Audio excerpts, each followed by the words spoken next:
Chapter 4494. As it turned out, while Xianxia doted on her child, she never neglected her education. In Yueyao's heart, Xianxia was very prestigious. She had never hit her, but the little girl was willing to listen to her. When Yueyao heard Xianxia's words, she retracted her hand and asked carefully, "Can you lend it to me to play with?" Of course, Jingyang was willing to let her play with it. He could even give it to her.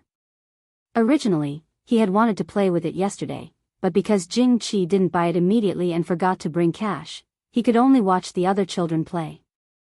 When some of the children saw him standing alone, they took the initiative to come over and invite him to join them. But Jing Yang wasn't willing. After returning to the ward, the night passed. When he woke up, he was no longer interested in the bubble machine. Jing Yang had bought the bubble machine because he felt that Yueyao would like it, so it was a little like presenting a treasure. Jing Yang handed the bubble machine to her. Yueyao held the bubble machine in her hand lovingly, raised it high, and took a few steps forward happily. Yang, take Sister Yueyao to play, okay? Okay. The back garden wasn't big. Jing Qi and Xianxia were circling the small flower bed. The children were playing in the fitness area and could be seen at a glance. Xianxia could never bear to let Yueyao out of her sight. She and Jing Qi sat on the stone bench and chatted, while Jing Qi held Yueyao's hand and went to the small square to play with the bubble machine. Yueyao especially liked bubbles. On this day, the afternoon sun was especially good. Under the refraction of the sun, the bubbles that came out were colorful like rainbow balls. Yueyao loved rainbows the most. Every time a bubble came out, she would be foolishly happy for a long time. Jingyang took the bubble machine and sprayed a lot of bubbles on her body. Yueyao suddenly felt like she was surrounded by bubbles. The moment the bubble came into contact with her body, it popped and burst. Instantly, the cool bubbles splashed on her skin, and it felt a little cool. She liked this feeling. Seeing that she liked it so much, Jing Qi kept blowing bubbles at her. A child of this age had an extremely rich imagination. It was just a bubble machine, and they could play with it. Just like that, the two little guys excitedly played with a bubble pistol for the whole afternoon. They were so happy that Xianxia and Jing Qi were unwilling to leave no matter how they called them. They stayed in the square.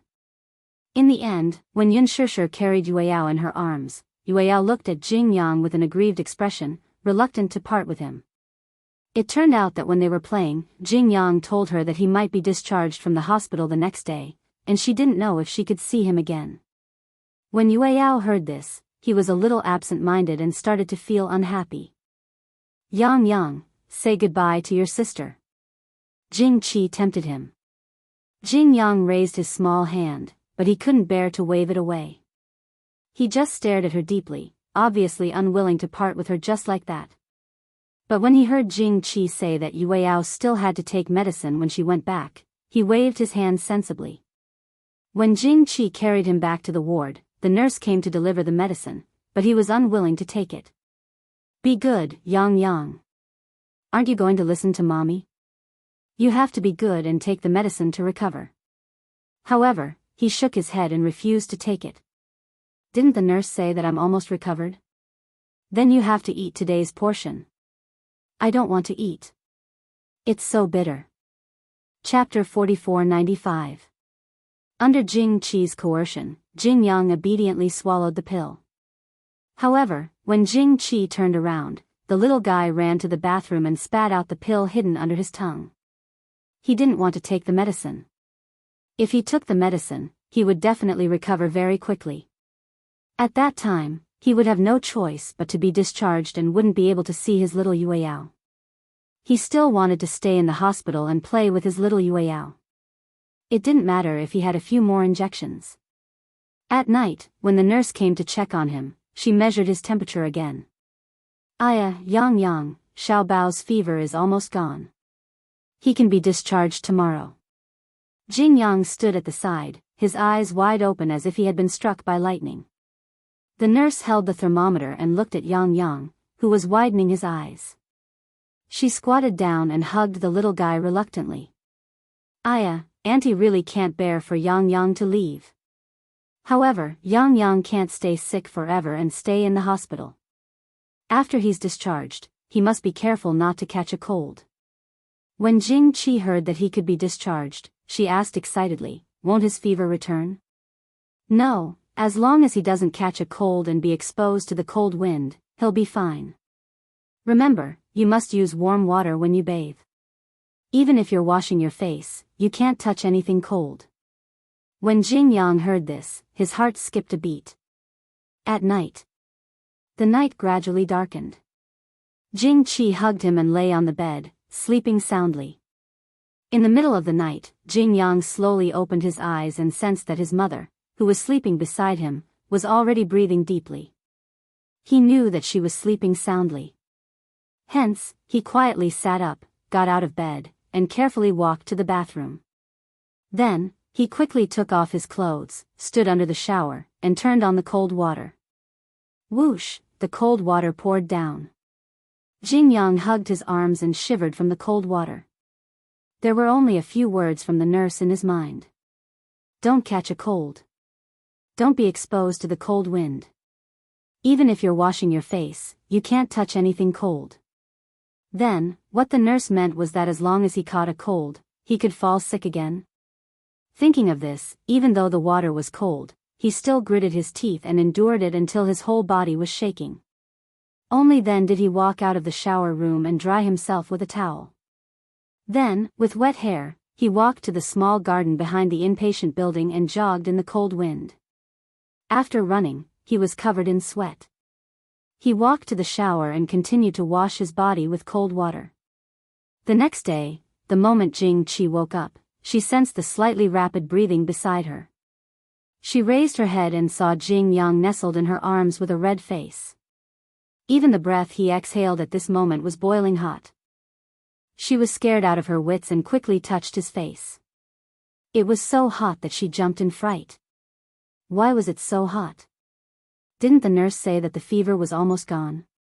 Why did the fever return?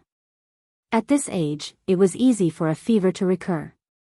However, after getting an injection to reduce the fever in the hospital, the nurse and the doctor said that it would not recur again. This sudden relapse made Jing Qi not mentally prepared at all. She had thought that she would recover soon. Chapter 4496. In his groggy consciousness, he could not wait to see if his efforts last night had succeeded.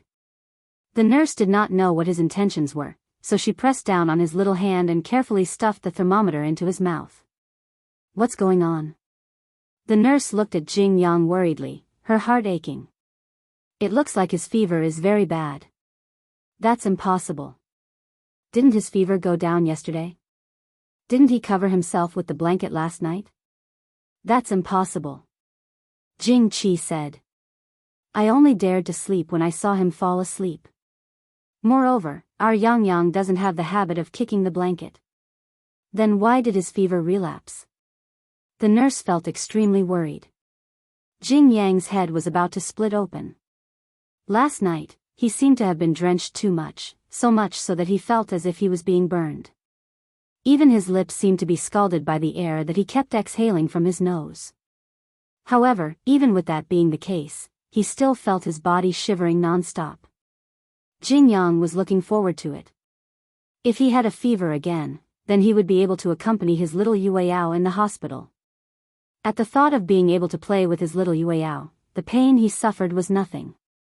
If Jing Qi and the nurse knew that the little guy they were taking care of was asking for this pain, they would definitely be so angry that they did not know whether to laugh or cry. The nurse pulled out the thermometer and looked at the red line. She gasped in shock. Oh my God, 39. 8 degrees?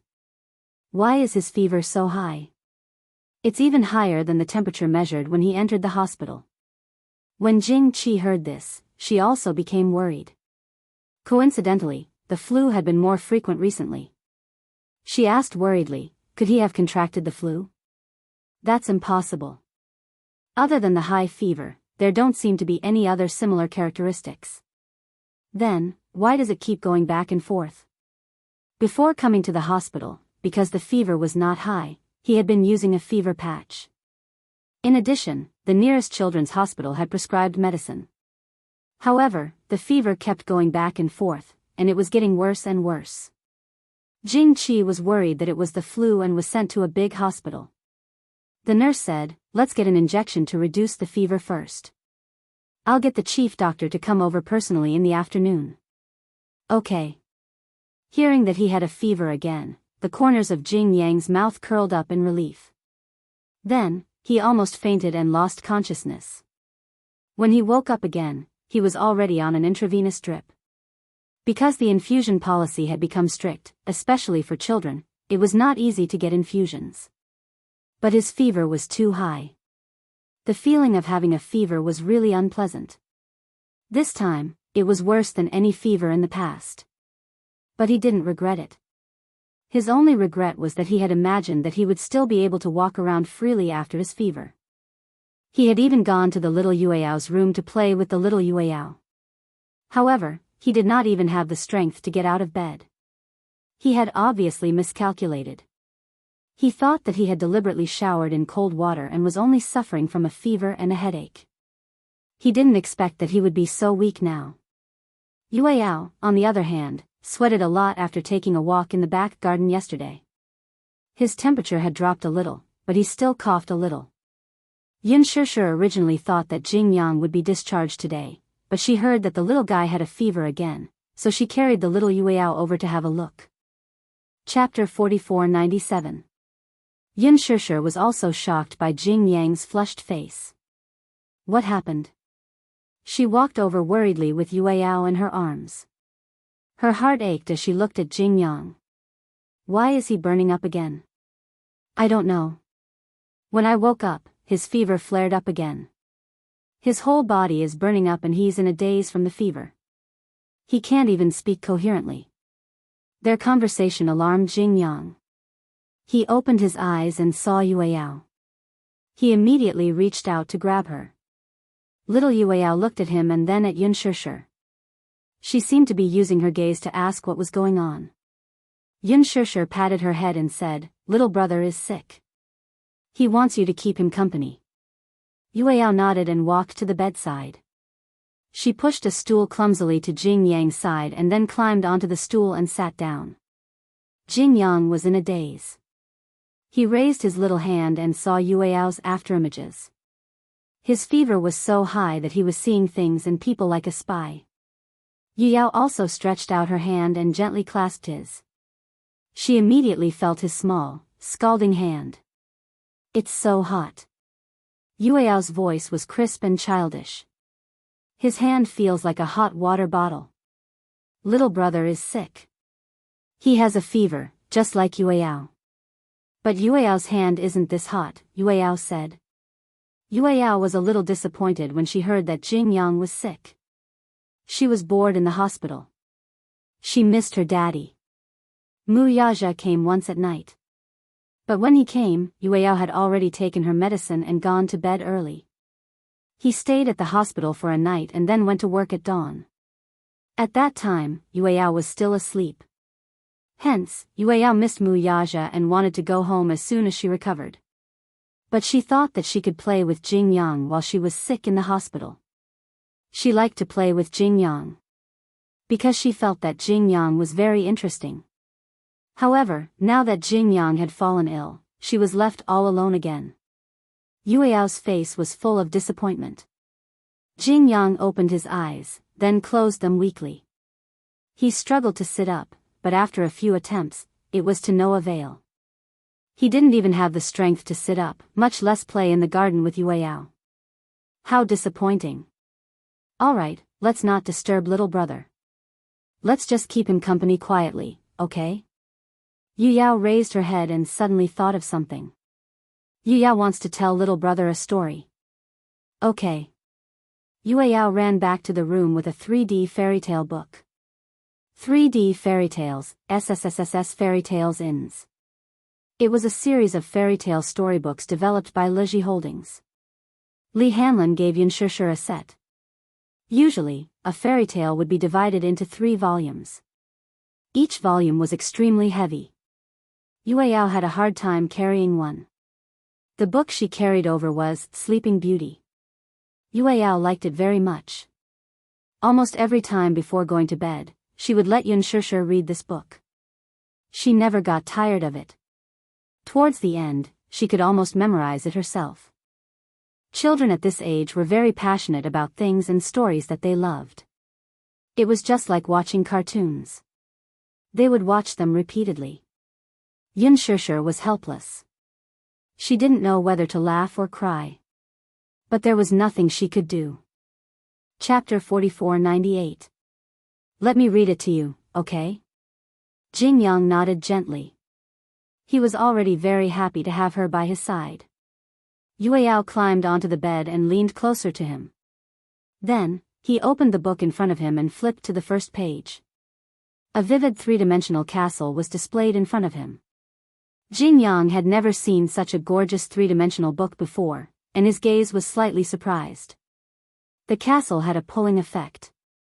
He gently pushed and pulled at a mechanism, and with the pushing and pulling effect, two paper figures appeared on the castle. They were the king and queen. This is the king, and this is the queen. After Yueyao introduced them in a serious manner, he said tirelessly, in the past, there was a king and queen who never had children.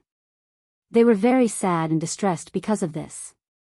Jingyang interrupted curiously, why didn't they have children? Yueyao was stumped by this question. Oh, I know. Jingyang remembered that he had seen an advertisement before. Infertility? However, Yueyao had never heard of this unfamiliar word before. He looked at Yunshishir in surprise. Yunshishir almost burst out laughing. Jingqi was very embarrassed at the side. She secretly felt helpless about why her son had asked such an idiotic question. Yunshishir asked with a red face, how did he know about infertility? When he followed me to buy groceries, some people would post advertisements for gynecological hospitals. Moreover, on TV, there would also be advertisements for infertility. He can read a little. He can read at such a young age? Yes. I've taught him pinyin since he was young. He likes to read very much. When he has nothing to do, he will flip through the dictionary. He can read and write many words. That's amazing. Yueyao suddenly tugged at Yunshishir's sleeve. Mommy, what's infertility? Nothing. Yunshishir quickly changed the topic and said to Jingyang, let Sister Yueyao continue telling the story, okay? Okay. Yueyao turned his head and turned another page of the fairy tale book. Two three-dimensional figures appeared by a river. Yueyao fiddled with a small mechanism, and a fish floated to the surface of the water. Jingyang exclaimed in surprise. He was instantly energized. Your wish will come true. You will give birth to a daughter soon. Yueyao said, and another night passed. In the room of the castle, the queen was holding a baby, and the king came to her side. After some time, the situation that the little fish predicted really came true. The queen really gave birth to a very beautiful daughter. The king was so happy that he could not put it down and decided to hold a big banquet. Yueyao flipped through the night, and suddenly, an evil witch appeared, bearing fangs and brandishing claws. Not only did he invite his relatives, friends, and foreign guests, but he also invited almost all the witches to send their kind wishes to his daughter. There were a total of 13 witches in his kingdom, and he only had 12 golden plates to entertain them, so he only invited 12 witches, leaving one uninvited. Jingyang nodded when he heard that. Chapter 4499. When the 11th witch had just blessed her, the 13th witch, the one who wasn't invited, came in. She was very angry that she wasn't invited. She wanted to take revenge by offering her vicious spells. So when she came in, she shouted, the king's daughter will be hurt by a spindle at the age of 15 and finally die. Jingyang was dumbfounded when he heard that. No one had ever told him such a fairy tale since he was a child. In the Mu family, Yunshishir had been continuing the tradition of bedtime stories. When Yueyao was very young, she was very happy to tell her some fairy tales. Yueyao and you were different. You didn't like to listen to fairy tales. She just listened to Yun Shusher's voice and fell asleep peacefully. But Yueyao really liked to listen to these fairy tales. Later on, Yu designed a series of 3D books for her. Yueyao loved these exquisite 3D books so much that she could not put them down. She listened to Sleeping Beauty no less than 10 times, but she didn't get tired of it. Jingyang listened with relish, and from time to time, he asked some questions that made Yueyao feel helpless. Is there really such a witch in the world? Is the princess dead? Many questions always made Yueyao feel helpless. In the end, Yun Shusher personally came forward to answer. On the side, Jing Qi praised, little Yueyao's storytelling ability is too strong. Generally, children of this age are generally not clever. Yun Shusher smiled and said, Yueyao doesn't speak very well. It's just that she has heard these stories too many times, so she can speak so fluently. Yueyao lay on the bed and turned a page of the book. A castle shrouded in darkness. In the gorgeous floor-to-ceiling window, there was the figure of the princess lying on the bed. When she was 15 years old, the past and the queen were not there. The princess was left alone in the palace. She walked around the palace, looking at all the big and small rooms. Finally, she came to an ancient palace. Inside the palace there was a narrow staircase, at the end of which was a door with a golden key. When she turned the golden key, the door sprang open, and an old woman sat inside, busily spinning. When the princess saw her, she said, "Hello, Granny." "Spinning," replied the old woman, nodding her head. "What are you doing?" "Spinning," replied the old woman, nodding her head. "This little thing is really interesting when it spins." Then, the princess stepped forward and tried to pick up the spindle, but as soon as she touched it, she immediately fell to the ground and lost consciousness. The old spell really came true. Is the princess unconscious? Not only the princess, but all the people in the castle, including the horses and dogs, the tall people on the roof, the flies on the walls, and the rats in the holes, all fell asleep. The past and the queen have returned. Didn't a kind witch say that this dangerous spell would indeed come true, but the princess would be able to avert the danger? She won't die, she'll just fall asleep, and she'll sleep for 100 years. That's right. The entire castle is surrounded by hedges. Many princes came to explore, but they were all blocked by the hedges. Yueyao saw that Jing Yang was engrossed in listening and felt smug. Chapter 4500. Yun Shusher and Jing Qi watched the two little guys quietly. Yueyao was talking enthusiastically, and Jing Yang was also fascinated. For a while, he didn't feel sleepy. After telling the story, Jing Yang had already closed his eyes in a daze. After hearing that the princess was finally woken up by the prince's kiss, he also fell asleep peacefully. It's just a fairy tale, Jing Qi lowered her voice and said, "Look, children are so easily satisfied.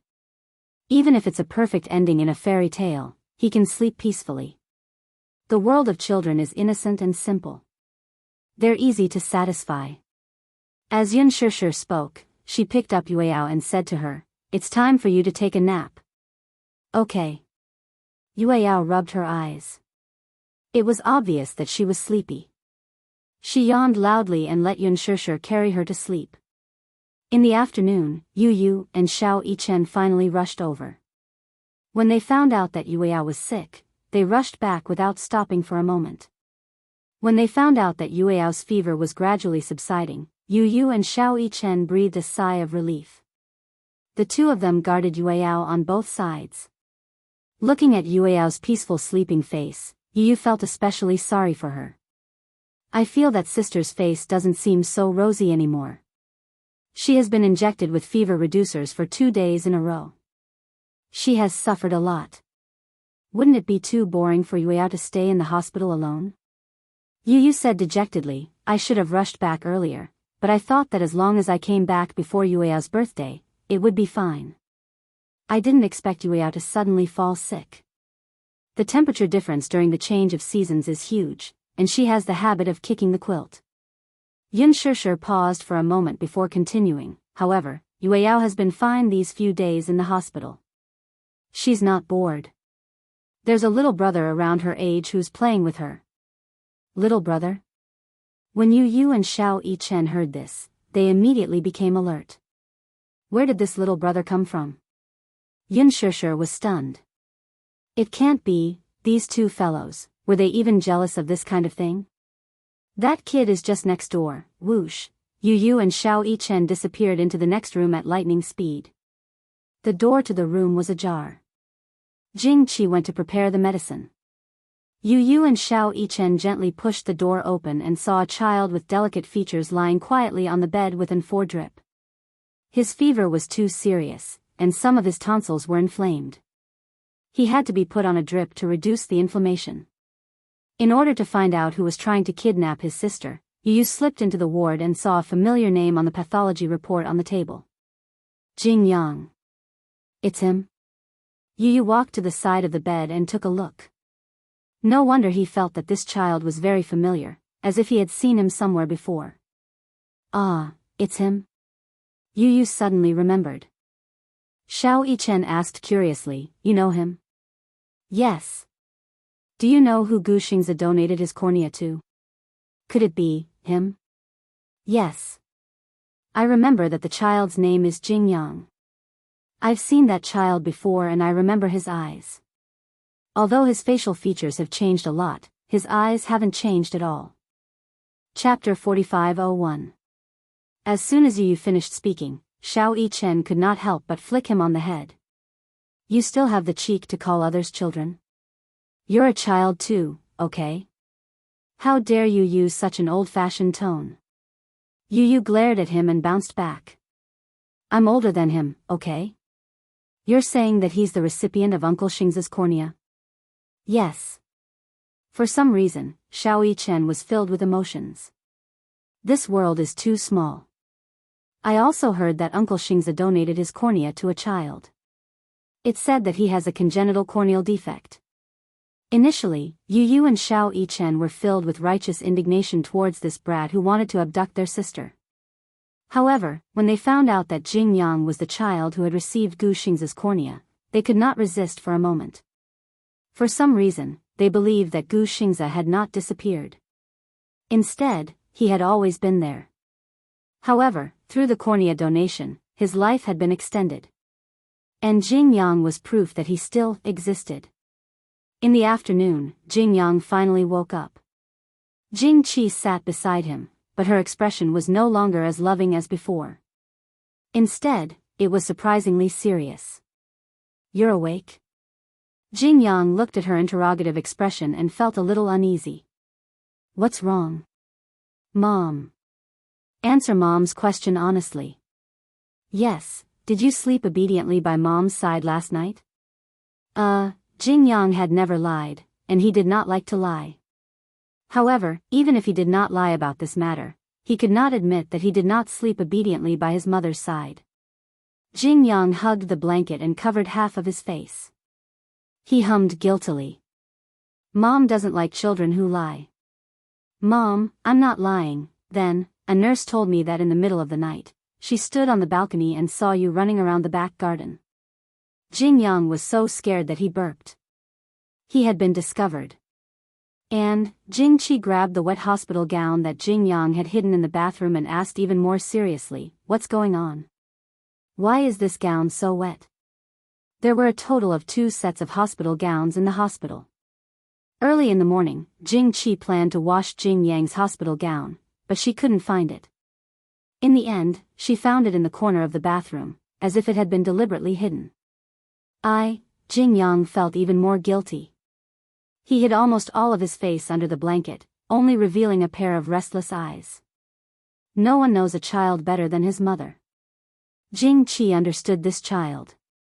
He must have lied, but what was the purpose of lying? Also, why did he go jogging in the garden instead of sleeping well at night? Yang, answer me honestly. Where did you go last night?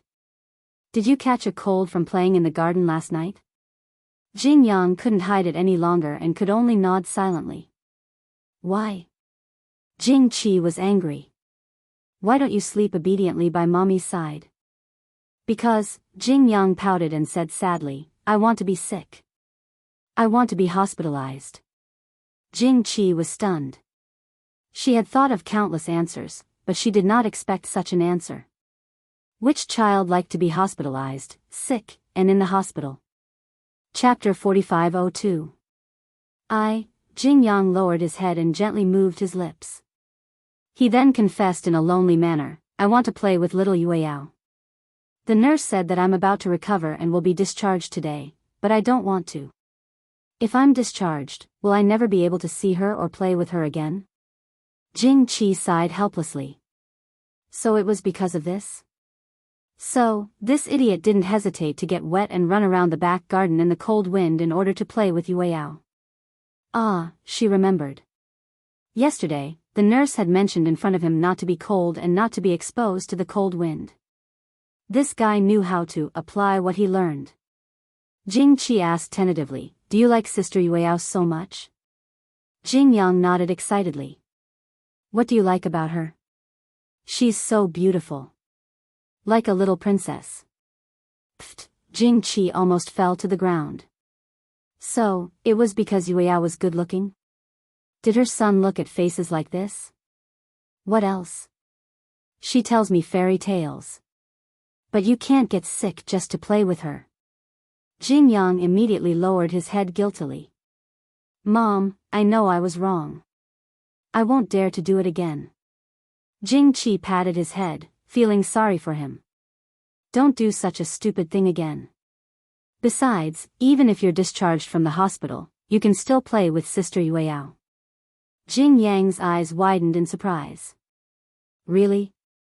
Yes, when the time comes, Mom just needs to ask Yueyao's mother for her contact information. When you're out of school and on vacation, Mom can take you to play with Sister Yueyao. Okay. But before that, you have to recuperate. First, your fever has to go down. Okay. Jing Yang immediately obeyed and lay on the bed obediently like an obedient little angel. In the afternoon, Yueyao woke up from her afternoon nap. As soon as she opened her eyes, she ignored her two older brothers and asked Yunshishir to play with Jing Yang. Yu and Xiao Yichen were extremely hurt. This younger sister of his had completely ignored them. He didn't even notice their presence.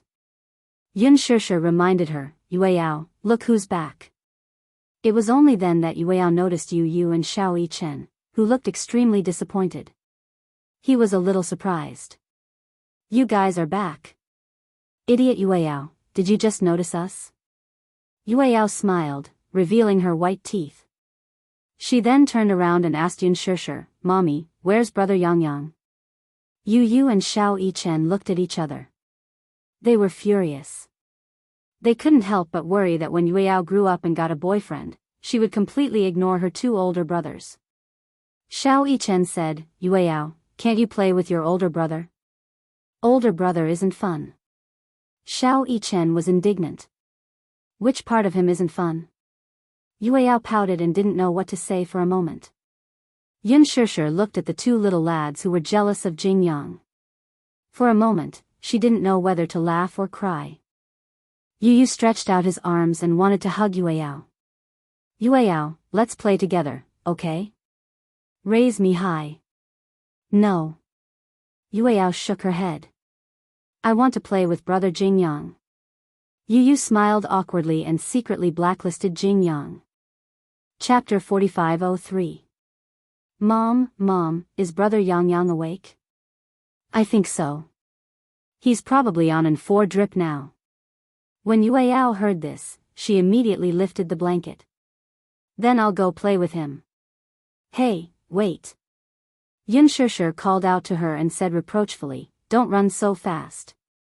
What if you fall? I know. Bring this orange to brother Yang. Yunshishir had inadvertently heard Jing Qi mention that Jing Yang especially liked to eat oranges. Okay. Yueyao obediently took the orange and ran to the ward next door. Yu and Xiao Yichen looked at each other. They could see in each other's eyes the grievance of being neglected by their beloved little sister.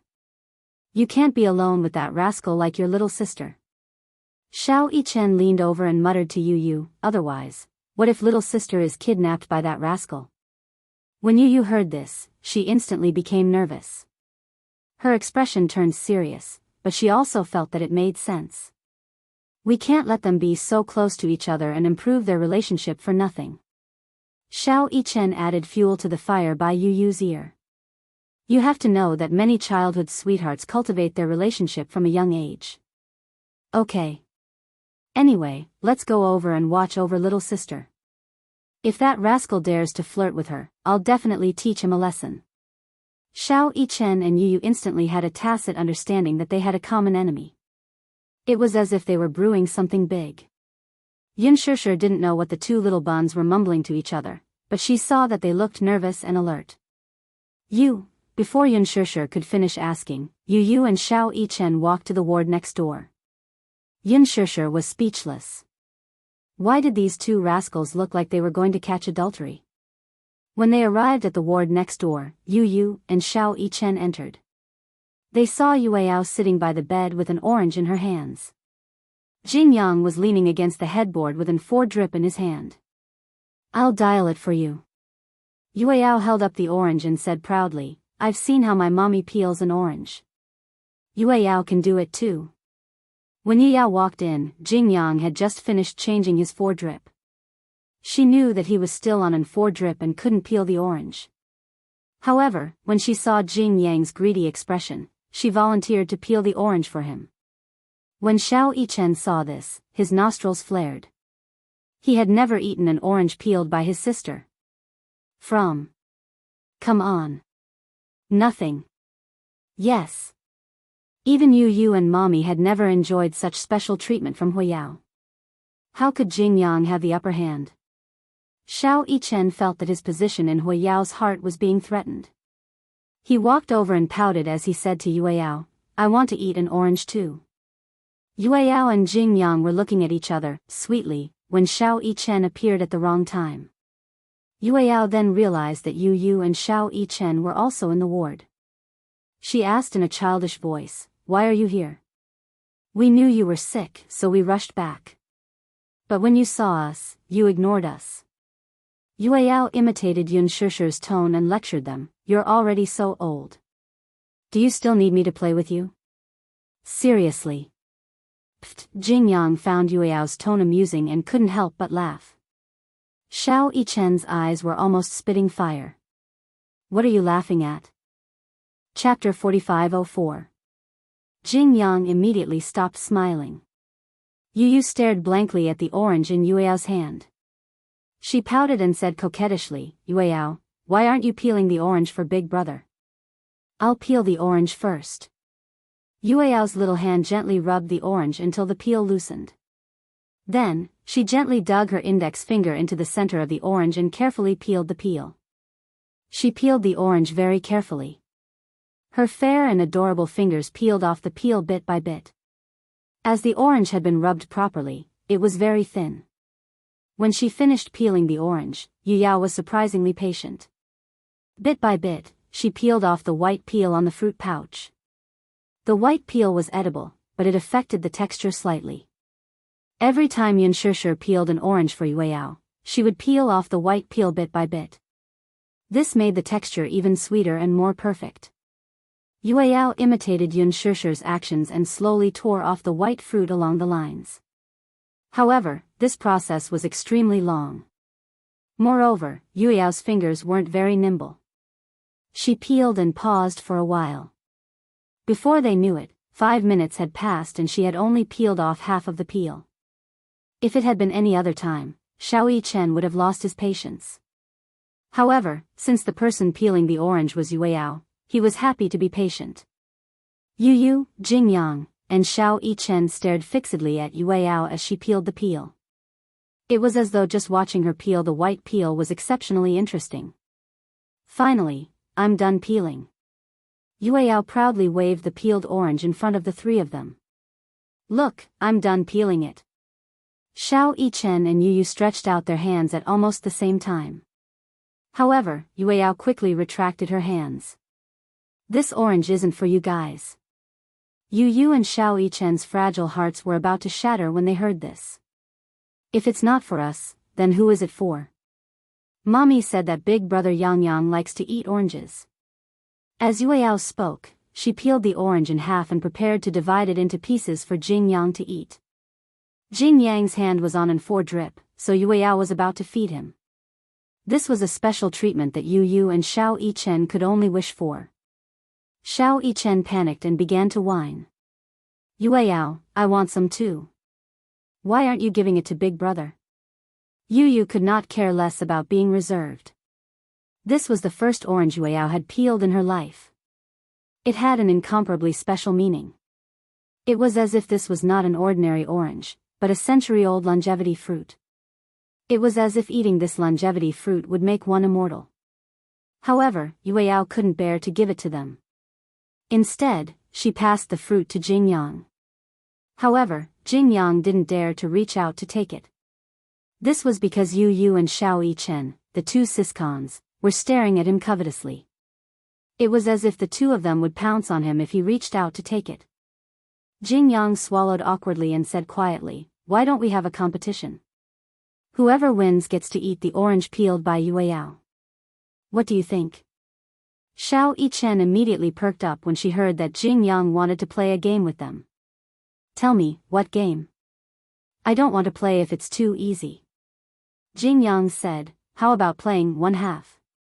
When Yu Yu heard this, she didn't think much of it. Tisk, childish. Chapter 4505. Are you scared? You don't dare to compete with me? Jing Yang said proudly, "I'm very good at playing wooden dummies." "Are you trying to provoke me?" Yu Yu raised her eyebrows. "I won't fall for it. If you don't accept the challenge, then you're giving up." Jing Yang pretended to take the tangerine. "Then this tangerine is mine." "Wait." Xiao Yichen was anxious. "Isn't it just a game of wooden dummies? Let's compete." "I'm not afraid of you." "Sure." Jing Yang sat up calmly. "Come on, who wants to compete with me first?" "Me." Xiao Yichen's desire to win was aroused. He sat down on the bed. 3, 3, 4, 4. We're both wooden dummies. Don't talk and don't move." As soon as he finished speaking, Jing Yang and Xiao Yichen looked at each other motionlessly as if they had been petrified. Xiao Yichen was known for his impatience. Although he was able to keep his composure at first, after a minute, his eyes suddenly became very sore and he only dared to blink gently. Yu Yu's mouth twitched when she saw the two of them looking at such a boring game so seriously. They were playing so seriously. Moreover, when they said they couldn't move, they really couldn't move at all. This game was very simple in the beginning. As long as they didn't move, there would be no problem. However, once they sat for a long time, their necks would become sore, their shoulders would swell, and their bodies would itch terribly. Especially when the wind blew in through the window, it didn't feel very cold through the thin layer of clothes. However, Xiao Yichen could clearly feel the wind blowing into his eyes. It was itchy, dry, and teary. He wanted to rub his eyes, but if he did, it would be obvious that he was the one who moved first. He would lose. Hence, he deliberately widened his eyes until they turned red. He gritted his teeth and persisted until he was unwilling to give up. On the other hand, this game of wooden dummies was very easy for Jing Yang. It was his best game. He had been born with a cornea defect since he was a child. This meant that he had been immersed in darkness for a long time as a baby. Babies also had curiosity. Being trapped in the darkness for a long time, they would also be curious about the outside world. However, due to the prolonged darkness, he had to keep his eyes open for a long time. Even if he didn't blink, he wouldn't feel any discomfort. Jing Yang had never lost to anyone in this game of wooden dummies. Xiao Yichen was no exception. 10 minutes later, Xiao Yichen finally couldn't hold it in any longer. He blinked his eyes. Initially, he wanted to pretend that he didn't blink, but Jing Yang found out. "I saw it. You blinked." Xiao Yichen rubbed his eyes awkwardly. This guy's eyes were really sharp. He had blinked so quickly, but he had been discovered. So boring. Even though Xiao Yichen was unwilling to admit defeat, he had no choice but to admit defeat. He and Jingyang had been glaring at each other for a long time. Their eyes were bloodshot, so much so that they looked extremely red. You, compare yourself to him. Xiao Yichen was still annoyed. If I had persisted just now, I wouldn't have lost. I can't let him get away with this. When Yu heard this, he sat on the bed in disdain and faced Jingyang. I'll compete with you. Jingyang smiled. It didn't matter who competed with him. Chapter 45:06. Initially, he had thought that this game was extremely boring. However, for the sake of the orange peeled by Yueyao, Jingyang was willing to do anything. 3, 3, 4, 4, 4, we're all blockheads. Don't talk and don't move. Yu and Jingyang did not move an inch after that. Xiao Yichen considerately closed the window. If the window had not been open, he would not have lost so badly. At that time, he wanted to remind Yu to close the window. However, he could not move his mouth or speak. He hinted many times, but Yu did not even notice him. Hence, he gave up. However, since Yu was going to compete with Jingyang, he had to close the window to prevent the same thing from happening. After the window was closed, the wards suddenly became quiet and there was no more wind. Jingyang calmly opened his eyes and stared at Yu without moving. Xiao Yichen suddenly thought of playing tricks. He sneaked behind Yu and rubbed his nose. He made funny faces and racked his brains to make Jingyang laugh. However, Jingyang did not even look at him. Did he have no presence at all? Xiao Yichen stuck out his tongue. However, no matter how he tried to provoke him or make him laugh, Jingyang did not react. He only stared at Yu silently. The two of them stared at each other for more than 10 minutes. Oh God!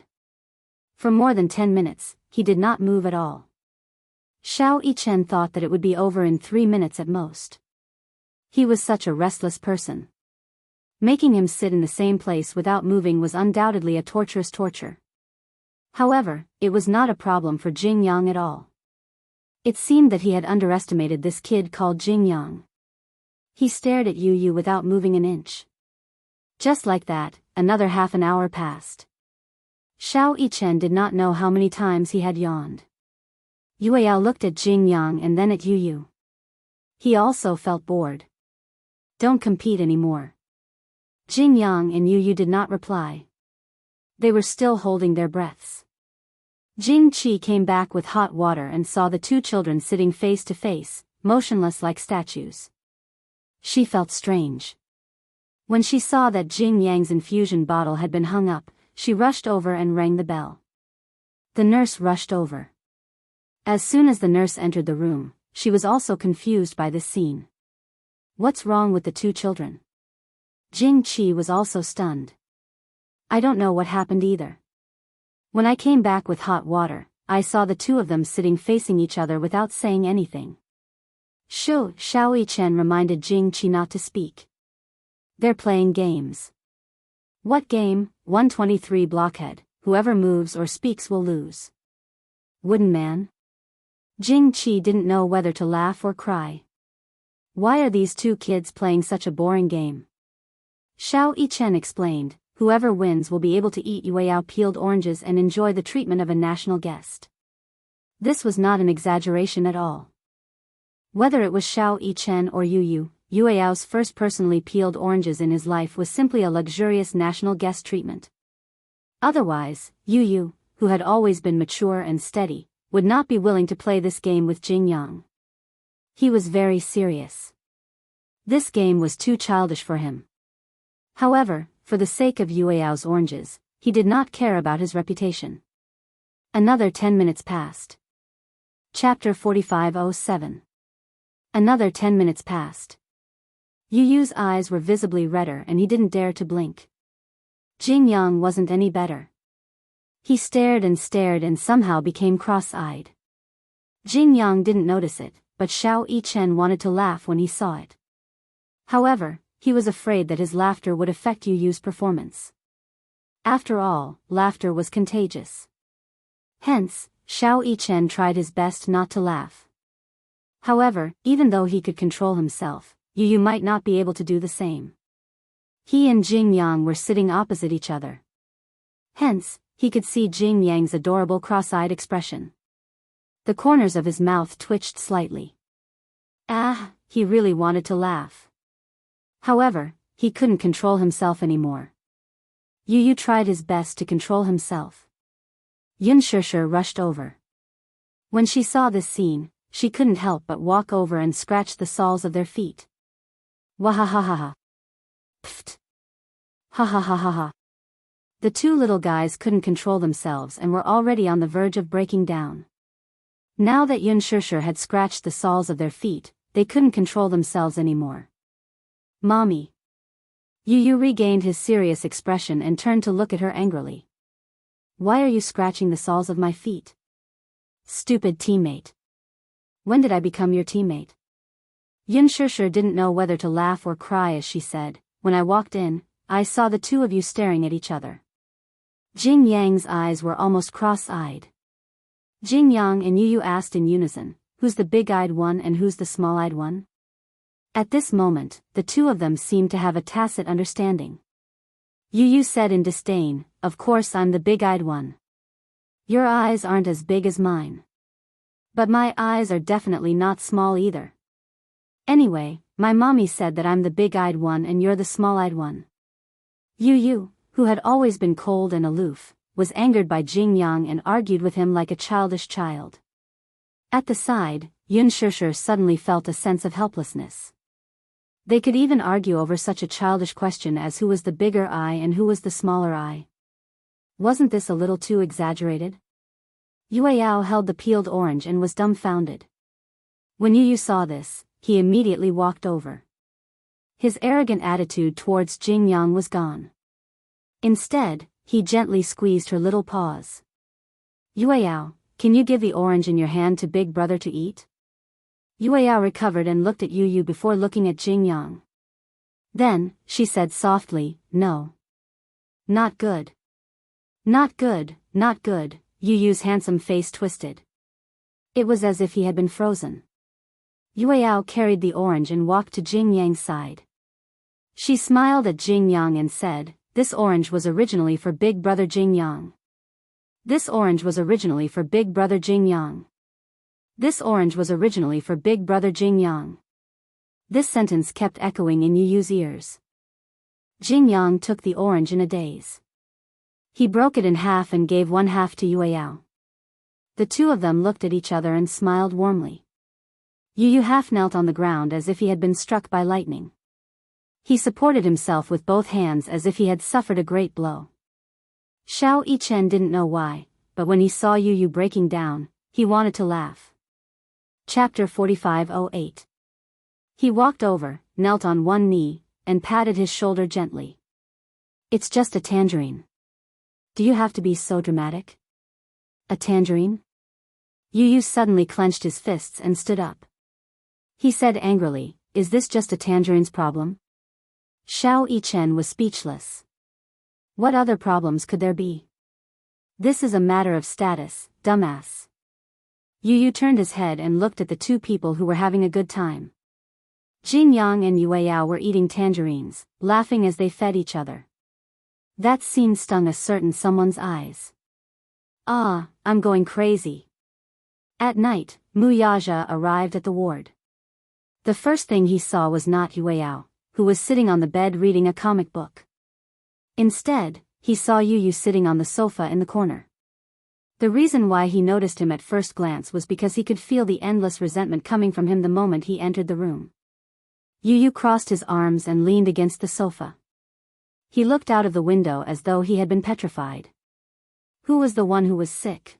Wuxia pointed at Yu and looked at Yunshushu. He asked in surprise, what's wrong with him? Is he sick? He seems fine. Yunshushu said helplessly, your son is fine. He's not sick. Then why does he look so gloomy? This, Yunshushu touched her nose and waved at him as though she wanted to whisper something to him. Wuxia leaned over curiously. He's obviously jealous. Jealous? Mu Yaja was confused. Who is he jealous of? Yue Yao. Yun Shishir told him everything that happened in the afternoon.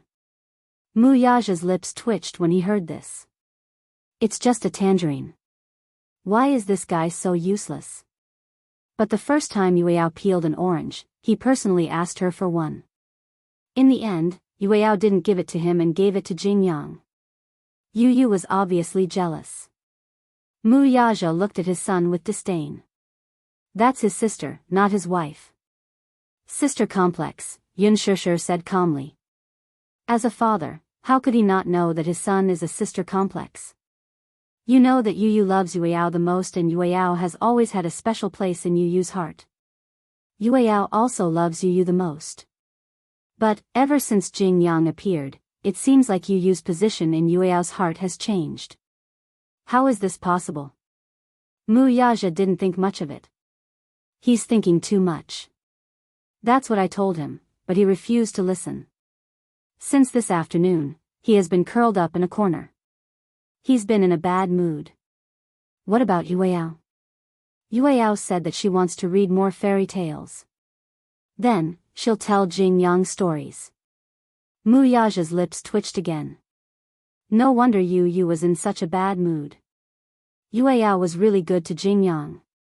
Even he found it a little strange. Oh yes, be careful. Try not to let Yu Yu and Xiao Yichen catch a cold. Yun Shishir regained her composure.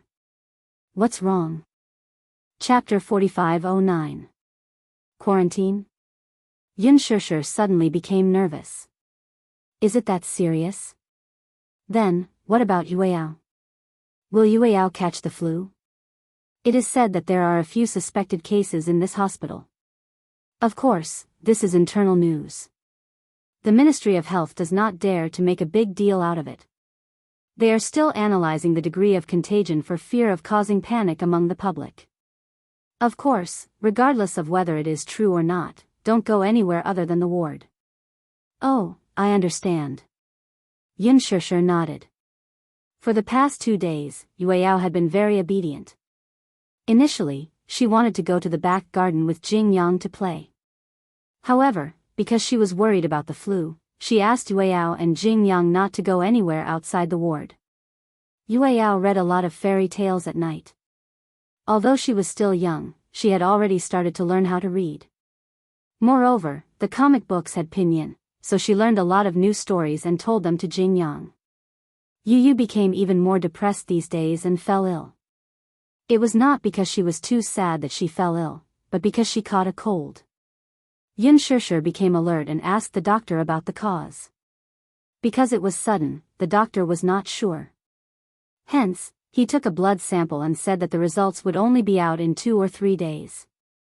In these 2 or 3 days, Xiao Yichen also fell ill. In addition, another child that Yun Shishir did not expect was also sent to the hospital. It's you. Yun Shishir stood in the corridor and looked at Chu Ho, who was holding a hot water bottle. She was so shocked that she could not speak. Chu Ho was also a little surprised to see her. Why are you here? Yun Shishir frowned and said, the 3 children are sick. They caught a cold and are hospitalized now. Chu Ho immediately became nervous when he heard this. The 3 children are sick. They all caught a cold? Yes. Yun Shishir asked again, what about you? Xiao Bao caught a cold and was hospitalized. The doctor said that he might have contracted a new type of influenza and is now in a semi-isolated state. So serious? Yes. Haven't you noticed that many children are inexplicably hospitalized with a cold? The 4 major children's hospitals in Beijing were all overcrowded, and there was a shortage of beds. It's a change of season, and the weather has been fluctuating between hot and cold recently. When Xiao Bao caught a cold at first, I didn't take it to heart and kept asking the family doctor to give him injections and medicine. But after a week, he suddenly had a fever. I was really worried, so I wanted to send him to an authoritative hospital. Unexpectedly, the doctor said that he might have contracted a new type of influenza. I heard that there are already deaths in another children's hospital. Death cases, Yun Shishir was shocked. She had been following the news, but she had never heard of any deaths. Why haven't I heard about it? I'm quite concerned about this matter. It's the news from this morning. There will probably be a report tonight. Chu Ho asked with concern, are the 3 little guys okay? We've already taken a blood sample and submitted it for testing. Because the hospital has been overcrowded recently, many doctors have been temporarily transferred to other hospitals. The test results will probably only be available in a few days. So we can't be sure if they have contracted the influenza. Chapter 45:10. Fortunately, Qianqian and Ruirui have not had much contact with Xiao Bao. Otherwise, the doctor said that such a young child would not be able to withstand the influenza virus. His life might be in danger. Yun Shishir felt a lingering fear when she heard this. It was not that she did not notice it, but who would have thought that a new type of influenza virus would suddenly appear? She also noticed that there were a lot of children hospitalized recently. Moreover, the symptoms were surprisingly similar. They all started with a simple cold, followed by a high fever that did not subside. It would always recur. It would clearly subside, but the fever would return. No one thought that it was the flu. Lin Qi always slept in the same room as Xiao Bao, but Qianqian and Ruirui slept in another room. However, Chu Ho was still very nervous. He asked an authoritative doctor to take a look at him personally. After the doctor confirmed that there was no problem, Chu Ho was relieved. However, Xiao Bao is already in a state of semi-quarantine. It seems that the new type of influenza is real. We'll just have to wait for the announcement. Semi-quarantine? Yun Shishir could not help but be curious. What do you mean by semi-quarantine? There can only be one parent watching over him. Because Qianqian and Ruirui are at home, he is worried, so he volunteered to stay and take care of Xiao Bao. Yun Shishir returned to the ward, feeling a little uneasy. The ward was very big. There were a total of 4 beds. Yun Shishir originally wanted to let Yueyao stay in the VIP ward, but it was said that the VIP ward was already booked. Since he was already in it, it was impossible to chase him out. Therefore, Yun Shishir let Yueyao stay in a slightly more ordinary ward. In the end, all 3 of the 4 beds collapsed. Yu was fine. However, even Xiao Yichen could not withstand it. It was enough to show how fierce this new type of childhood influenza was. Soon, the test results were out. Yu was suffering from a new type of childhood influenza, so she had to be quarantined as soon as possible. All the children who were in contact with Yu had to be quarantined as well. This meant that Yueyao, Xiao Yichen, Yu, and Jing Yang would all be sent to the isolation ward. Furthermore, only one parent was allowed to accompany the child. Yun Shishir was a little dumbfounded when she heard the results. The doctor and nurse hurried over and took Yueyao and Xiao Yichen's blood samples, saying that they needed to conduct further tests. Jing Yang naturally couldn't escape either. He only had a common cold, but because Yueyao and Yu were also implicated, Yun Shishir could not help but feel guilty. She repeatedly apologized to Jing Qi. Although Jing Qi was worried, she didn't say anything. If it's really a new type of childhood flu, it's inevitable even if you leave the hospital. It's actually a good thing to be able to diagnose it as soon as possible. In short, let's just wait and see. Okay. The next morning, the doctor and nurse walked over and sent the 3 children to the isolation area. When she entered the isolation area, Yun Shishir had to wear the special isolation suit provided by the hospital. She wore a blue level 2 isolation suit, a mask, and even transparent protective goggles. Yun Shishir felt uncomfortable wearing this kind of isolation suit. She put on the isolation suit and walked into the isolation area. She happened to see an extremely tall man standing in front of her. Yun Shishir recognized his astonishing aura at a glance. This man was Gu Jinglian. She walked over and took a look. Gu Jinglian also turned around and was a little surprised to see her. Chapter 45:11. Gu Jinglian said, Xiao Bao and Yueyao are in the same ward. Do you know that? Huh? Yun Shishir said, I don't know. I only know that the 3 children have been arranged to stay in the same quarantine area. I asked the hospital to arrange it that way. Gu Jinglian paused for a moment before he continued, the ward is already crowded. There are 6 beds in one ward, so it's just right for the 5 children. They can also take care of each other. 6 beds? Is it really that crowded? The ward is not small. Even if there are 6 beds, it won't seem crowded. Although it was called a quarantine area, it was not as exaggerated as being completely isolated. It was far from being fully armed. Before Gu Jinglian and Yun Shishir entered the ward, they heard Xiao Bao's voice from afar. Aha! Just right, 19 points. Come, pay up. WeChat and Alipay are both accepted. Gu Jinglian frowned deeply. He exchanged glances with Yun Shishir and seemed to have understood something. He quickly walked into the room and saw a few children surrounding a table. The children were all wearing masks, but it could not hide their fierce aura. Yu, Xiao Yichen, and Xiao Bao sat at the table while Jing Yang watched from the side. Yue Yao stood next to Jing Yang. She was wearing a mask. Although she did not understand what was going on, she opened her eyes wide and watched curiously.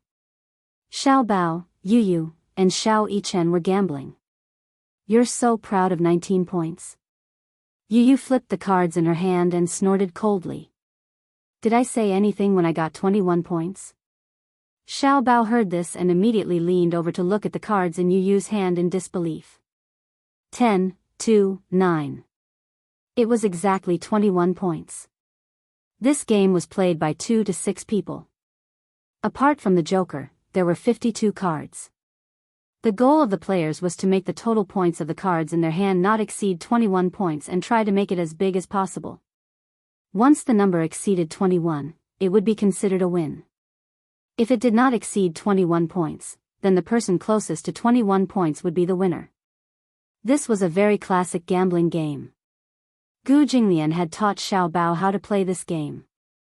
After entering the hospital, Xiao Bao secretly took out the poker cards he had hidden in the hospital to play. Because of Gu's instructions, the children were all assigned to the same ward. The relationship between the Gu family and the Mu family had eased over the past few years. Occasionally, they would visit each other and meet each other at gatherings. The children were already very familiar with each other, so they did not feel awkward and did not feel awkward being in the same ward. After entering the ward, she had to stay in the ward all day and couldn't walk around. Other than eating and sleeping, she could only watch boring TV programs. Because the semi-quarantine area was filled with children, Peppa Pig was playing on a loop on the TV. At first, he watched with great interest. But after a long time, they inevitably felt bored. Hence, Xiao Bao suggested that they play 21 points and asked if anyone wanted to participate. Yu and Xiao Yichen ignored him at first. Then, Xiao Bao started to mock them. I'm not targeting anyone. Forgive me for being blunt, but everyone here is trash. It would have been better if he did not provoke them. After he mocked them, Yu and Xiao Yichen immediately sat down at the card table. Xiao Bao came to the hospital with tens of thousands of yuan. Yu and Xiao Yichen were not short of money. Hence, after they agreed on the end of the game, the children gathered in the hospital to gamble. Chapter 45:12. What surprised Yu was that he had thought that Xiao Bao was only good at martial arts. He did not expect Xiao Bao to be so good at blackjack. After a few rounds, there were wins and losses. Yu did not have much of an advantage over Xiao Bao. However, since Xiao Bao had made his threat, Yu would definitely not admit defeat. Yu had never played blackjack before, but he understood it after Xiao Bao explained it once. Xiao Bao relied on his experience, while Yu relied on his IQ. Yu was very smart and learned everything quickly. Blackjack was not difficult. It required 80% luck and 20% courage. The most important thing was to dare to go all out. In the beginning, Xiao Bao was quite pleased with himself when he got a small advantage from Yu. However, in the third and fourth round, Yu's luck got better. In addition, he was more familiar with the rules. Xiao Bao lost 4 rounds in a row. Ouch! Xiao Bao collapsed on the table and started to lose his temper. How is that possible? You got exactly 21 points in 2 rounds. Do you know how to cheat? Gu Qingzi, you have to admit defeat. Yu did not care if he admitted defeat or not. He was the one who suggested blackjack, and he was also the one who questioned him about cheating. You cheated. The winner cheated? What kind of logic is that? Also, I can't afford to lose a few thousand yuan. Do you want to cheat? Yu had a sharp tongue. Xiao Bao would not gain anything from arguing with him. Gu Jinglian and Yun Shishir stood at the door. Their eyelids were twitching violently. Yu had just shuffled the cards when he saw Yun Shishir and Gu Jinglian standing at the door. He was so frightened that he threw the cards away. Mommy. He completely ignored Gu Jinglian, who was beside him. Gu Jinglian was also used to his disregard. When Xiao Bao saw Yu's reaction, he turned around in confusion. However, Gu Jinglian had already walked up to him and grabbed his ear. Wah! Daddy! You're still calling me Dad. I don't have a son like you. Wu, who are you trying to embarrass by losing to someone in blackjack? Yun Shishir was completely speechless. She originally thought that Gu Jinglian had walked over aggressively to teach Xiao Bao a lesson about gambling. But in the end, it was because of this. No matter how he thought about it, he couldn't find anything wrong with it. After all, Gu Jinglian had been immersed in gambling since he was young. He could not be too casual about gambling. As his son, playing cards was indeed not a big deal, but he lost too badly. Xiao Bao said pitifully, What? I didn't want to lose to him. He had good luck, so how can you blame me? Luck is also a part of one's ability. Xiao Bao started to sell his father out. If you're so good, why don't you play around with Yu? If you can beat Yu, it's not too late to say such sarcastic words. Humph, I think you definitely can't beat Yu. His luck is too good. Had he ever seen such a son? Pushing his own father into a fire pit? Asking him to play blackjack with a 10-year-old kid? Whether he won or lost, it wouldn't look good. If he won, it would only be seen as an adult bullying a child. If he lost, it would be even more embarrassing. However, if he didn't play with Yu, it would look like he had a guilty conscience. Gu Jinglian gritted his teeth in hatred. How could he have such a stupid son? Seeing this, Yu also started to put up a banner. Gu Jinglian, if you feel indignant on behalf of Gu Qingzi, why don't you play with me too? Chapter 45:13. Gu Jinglian glared at him coldly. Yu, on the other hand, was not afraid of the tiger. He glared back fiercely. Come on, let's decide the winner in 1 round. I'm not playing with you. You're guilty. You're scared. Get your father to play with me. My father needs to go to work. He needs to work. Who would be like you? Gu Jinglian was so angry that his face turned ashen. He had actually been bullied by Yu, this little b*** starred. Moreover, he had been ridiculed to the point where he could not retaliate. Yun Shishir quickly came over to smooth things over. Yu, don't mess around. I'm not messing around. You're not allowed to provoke Uncle Gu. Okay. Yu listened obediently, but secretly gave Gu Jinglian a thumbs up. When Gu Jinglian saw this, he gritted his teeth even harder. He turned around and looked at Yun Shishir. Where's Wuxia? He asked. He's at the office. What's he doing at the office? He's at work. Come here. Gu Jinglian was obviously serious. Tell him that his son provoked me. Why did it feel like Gu Jinglian was complaining? Half an hour later, Wuxia arrived. He had originally planned to rush over after dealing with the company's affairs. Although only one guardian could enter the quarantine area, his 3 children were in the hospital and he was worried about being alone at home. Just then, Gu Jinglian called and said that there was something urgent. He thought that something earth-shattering had happened and hurried over. However, when he entered the ward, he saw Gu Jinglian sitting at the table with a deck of poker cards in front of him. Mu Yaja was stunned. What was going on? When Yu Yu saw him, she immediately ran over and said to him, "Daddy, Gu Jinglian wants to play blackjack with you. You have to work harder. You can't lose, okay? His son's skills were not as good as mine, so he lost to me. I asked him to play with me, but he said that he would not lower himself to the same level as a child, and that it would only count if he played with you." Mu Yaja looked at Gu Jinglian speechlessly. "Are you a child? So childish?" Gu Jinglian raised his eyebrows. "Sit." Mu Yaja sat down in front of the table. Gu Jinglian immediately dealt the cards, one open card and two hidden cards. One round to decide the winner. "Wait." Mu Yaja frowned. "You want to play blackjack with me? What is it?" "I won't." Mu Yaja said, "I rarely play cards." Gu Jinglian said, "Your son knows how to play blackjack, and you're telling me you don't?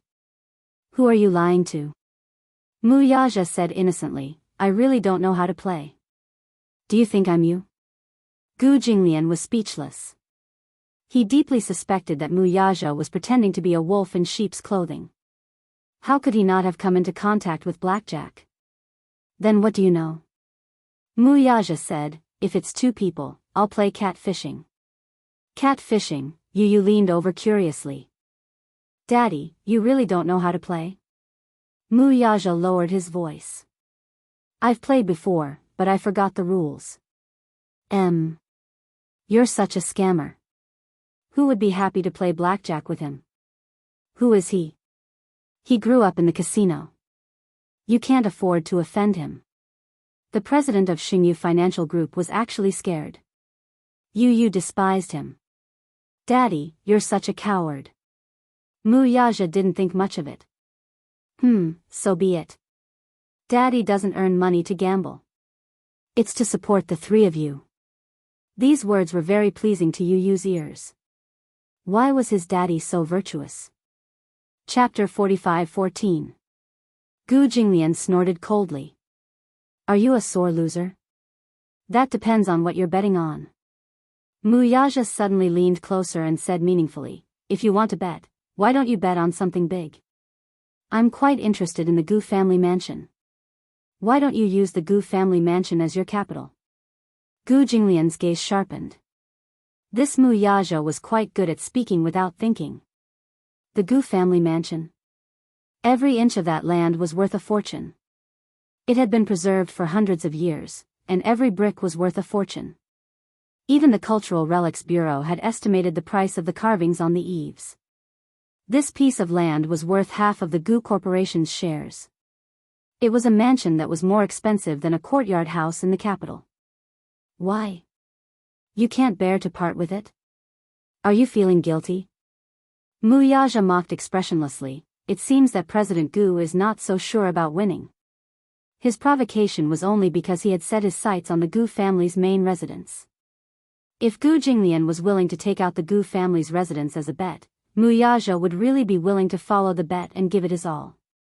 Get lost. Ha! Xianxia was speechless. Why are the two of you acting like children? So childish. Mu Yaja complained to his wife innocently, "Madam, he provoked me first." Even in front of Gu Jinglian, Mu Yaja showed his true colors of a henpecked husband. Gu Jinglian said coldly, "It seems that President Mu is also a henpecked husband. He's usually swift and decisive in business, but in private, he's actually so afraid of his wife." Mu Yaja raised his eyebrows and glanced at him. "Oh, so you're saying that President Gu has a high status in the family?" Gu Jinglian's lips twitched and he said indignantly, "I have the highest status in the family." "Dad, you're lying." Xiao Bao, who was at the side, mercilessly exposed a certain someone. "At home, Daddy clearly listens to Mommy." Puhaha. The group of kids fell on the bed laughing. Gu Jinglian's face could not be any darker. Yu Yu teased Gu Jinglian even more. "Oh my god. Gu Jinglian, the dignified Gu Jinglian, has actually become a slave to his wife. I also heard that Auntie Chu Ho's status in the Gu family seems to be higher. Of course. Xiao Bao said proudly, no matter how big or small the family is, Mom makes more decisions. Dad wanted to fight for his position at first, but he failed in the end. Gu Jinglian couldn't take it anymore and punched him mercilessly. Sometimes, she really wanted to slap Xiao Bao to the wall, the kind that couldn't be pulled down. How could he trick his own father like that? Ever since he was young, he didn't have any other skills, but his ability to tear him down was not small. Xiao Bao hid behind Yun Shishir and pointed at Gu Jinglian as he complained, "Dad, you're using domestic violence. I'm going to become an idiot because of you. It's best if you become an idiot. Dad will take care of you for the rest of your life." It was better to be an idiot than to have such a ridiculous setting. Yun Shishir tried so hard to hold back her laughter that her stomach hurt. However, she really couldn't tell that Gu Jinglian had such a low status in the family. This didn't seem like his style of doing things. Beside them, Jing Yang said quietly, "Why do I feel that our ward is different from the other wards?" The group looked at him and asked, "What do you mean?" "This morning, I heard someone crying in the ward next door. I feel that many wards in the quarantine area are lifeless, but our ward is a little special." Chapter 45:15. Rather than saying that it was special, it was more like the flu wasn't a big deal at all. This was a flu that could kill people. When Jing Qi found out that he was going to enter the quarantine zone, she hugged Jing Yang and cried once. After arriving at the quarantine zone, Jing Yang was originally depressed. However, when he met Yu Yu and Xiao Yichen, this pair of clowns, he couldn't be depressed even if he wanted to. Xiao Yichen lay on the hospital bed in a daze and said disapprovingly, "What's the big deal about a flu virus? I've seen all kinds of things and I've gone through life and death with Yu several times. It's just a flu virus." Everyone looked at him. However, Xiao Yichen's retribution soon came. The next day, Xiao Yichen's condition took a turn for the worse. His high fever didn't subside. He had a strong constitution since he was young and rarely fell sick. However, his fever suddenly rose to 39.8 degrees Celsius. Yun Shishir and Mu Yaja only went back at night. When they came back the next day, Xiao Yichen was lying limply on the bed and couldn't move at all. He had paid the price for his big words yesterday. For some reason, Yu looked at Xiao Yichen, who was lying limply on the bed with his eyes half closed and a thermometer in his mouth. It was clearly a very serious matter, but she felt like laughing. Did Xiao Yichen's words yesterday count as setting a flag? In the morning, the news broadcast on the television reported a few cases of illness. There was a death in the hospital affiliated to Southwest University of China. Furthermore, the flu virus this time had already spread around the world. The World Health Organization had already named the flu virus shaman. According to research, it should have originated from a person who ate sick pork that died from the coronavirus and had a high fever that didn't subside, leading to pneumonia. The virus was spread through the air. However, the virus had to pass through many levels of immune protection in the body. Adult immunity was stronger, but children's immunity was weaker. Therefore, the flu this time was more common among children. The flu virus would stay in the body for a period of time. Simply put, if the person didn't survive the high fever and subsequently develop pneumonia, it would be fatal. If they survived the fever and didn't have any major problems after a period of observation, they would have a preliminary immunity to the virus and would not be infected again. However, Xiao Yichen's sudden collapse caught everyone off guard. Xiao Yichen had a good physique. Mu Yaja had said that he rarely fell sick when he was young and rarely caught a cold. He had been in good health since he was young. No one had expected him to fall sick all of a sudden. The doctor explained that whether it was a child or an adult, it was not a good thing to be sick often or not.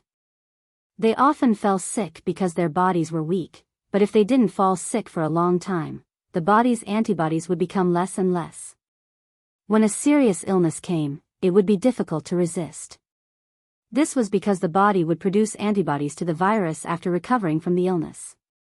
The next time the illness occurred, it wouldn't be so serious. If the body had minor illnesses frequently, the the body would produce more antibodies, and the ability to resist the disease would be strengthened. Catching a cold was a detoxification process. Xiao Yichen rarely fell sick. Therefore, when the flu came aggressively, his body lacked the antibodies to resist it, and he collapsed immediately. Other than him, Yueyao and Jing Yang's conditions improved a lot. Xiao Bao and Yu Yu were still in the same condition. They were neither good nor bad. The doctor said that Xiao Yichen's condition was more serious. If his high fever didn't subside, it would lead to viral pneumonia, and his life would be in danger. Chapter 45:16. Yun Shishir was scared out of her wits and stayed by Xiao Yichen's bedside. Yueyao's heart ached for her brother as well. She recalled how Xiao Yichen and Yu Yu had fought over the tangerines she had peeled a few days ago. In the end, she had given the tangerines to Jing Yang.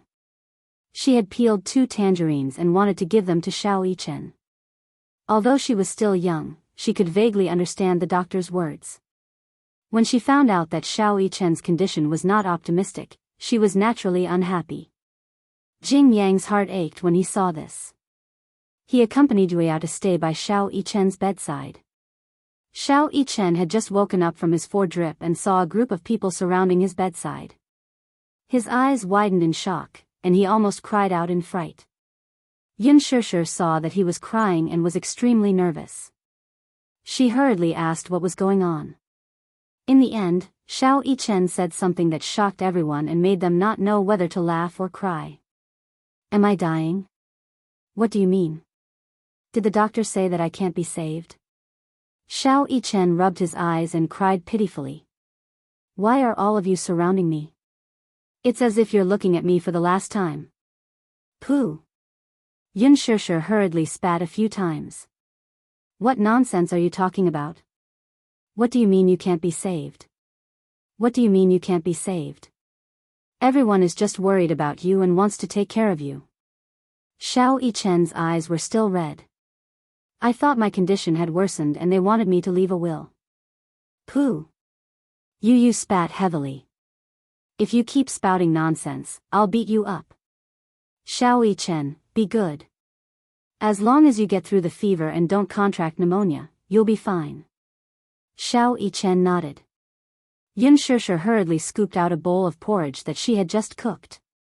"Here, have some porridge. Eat more nutrients to increase your immune system." "Yes." Xiao Yichen didn't like porridge, but he couldn't eat anything right now. Because of the fever, he had no appetite at all.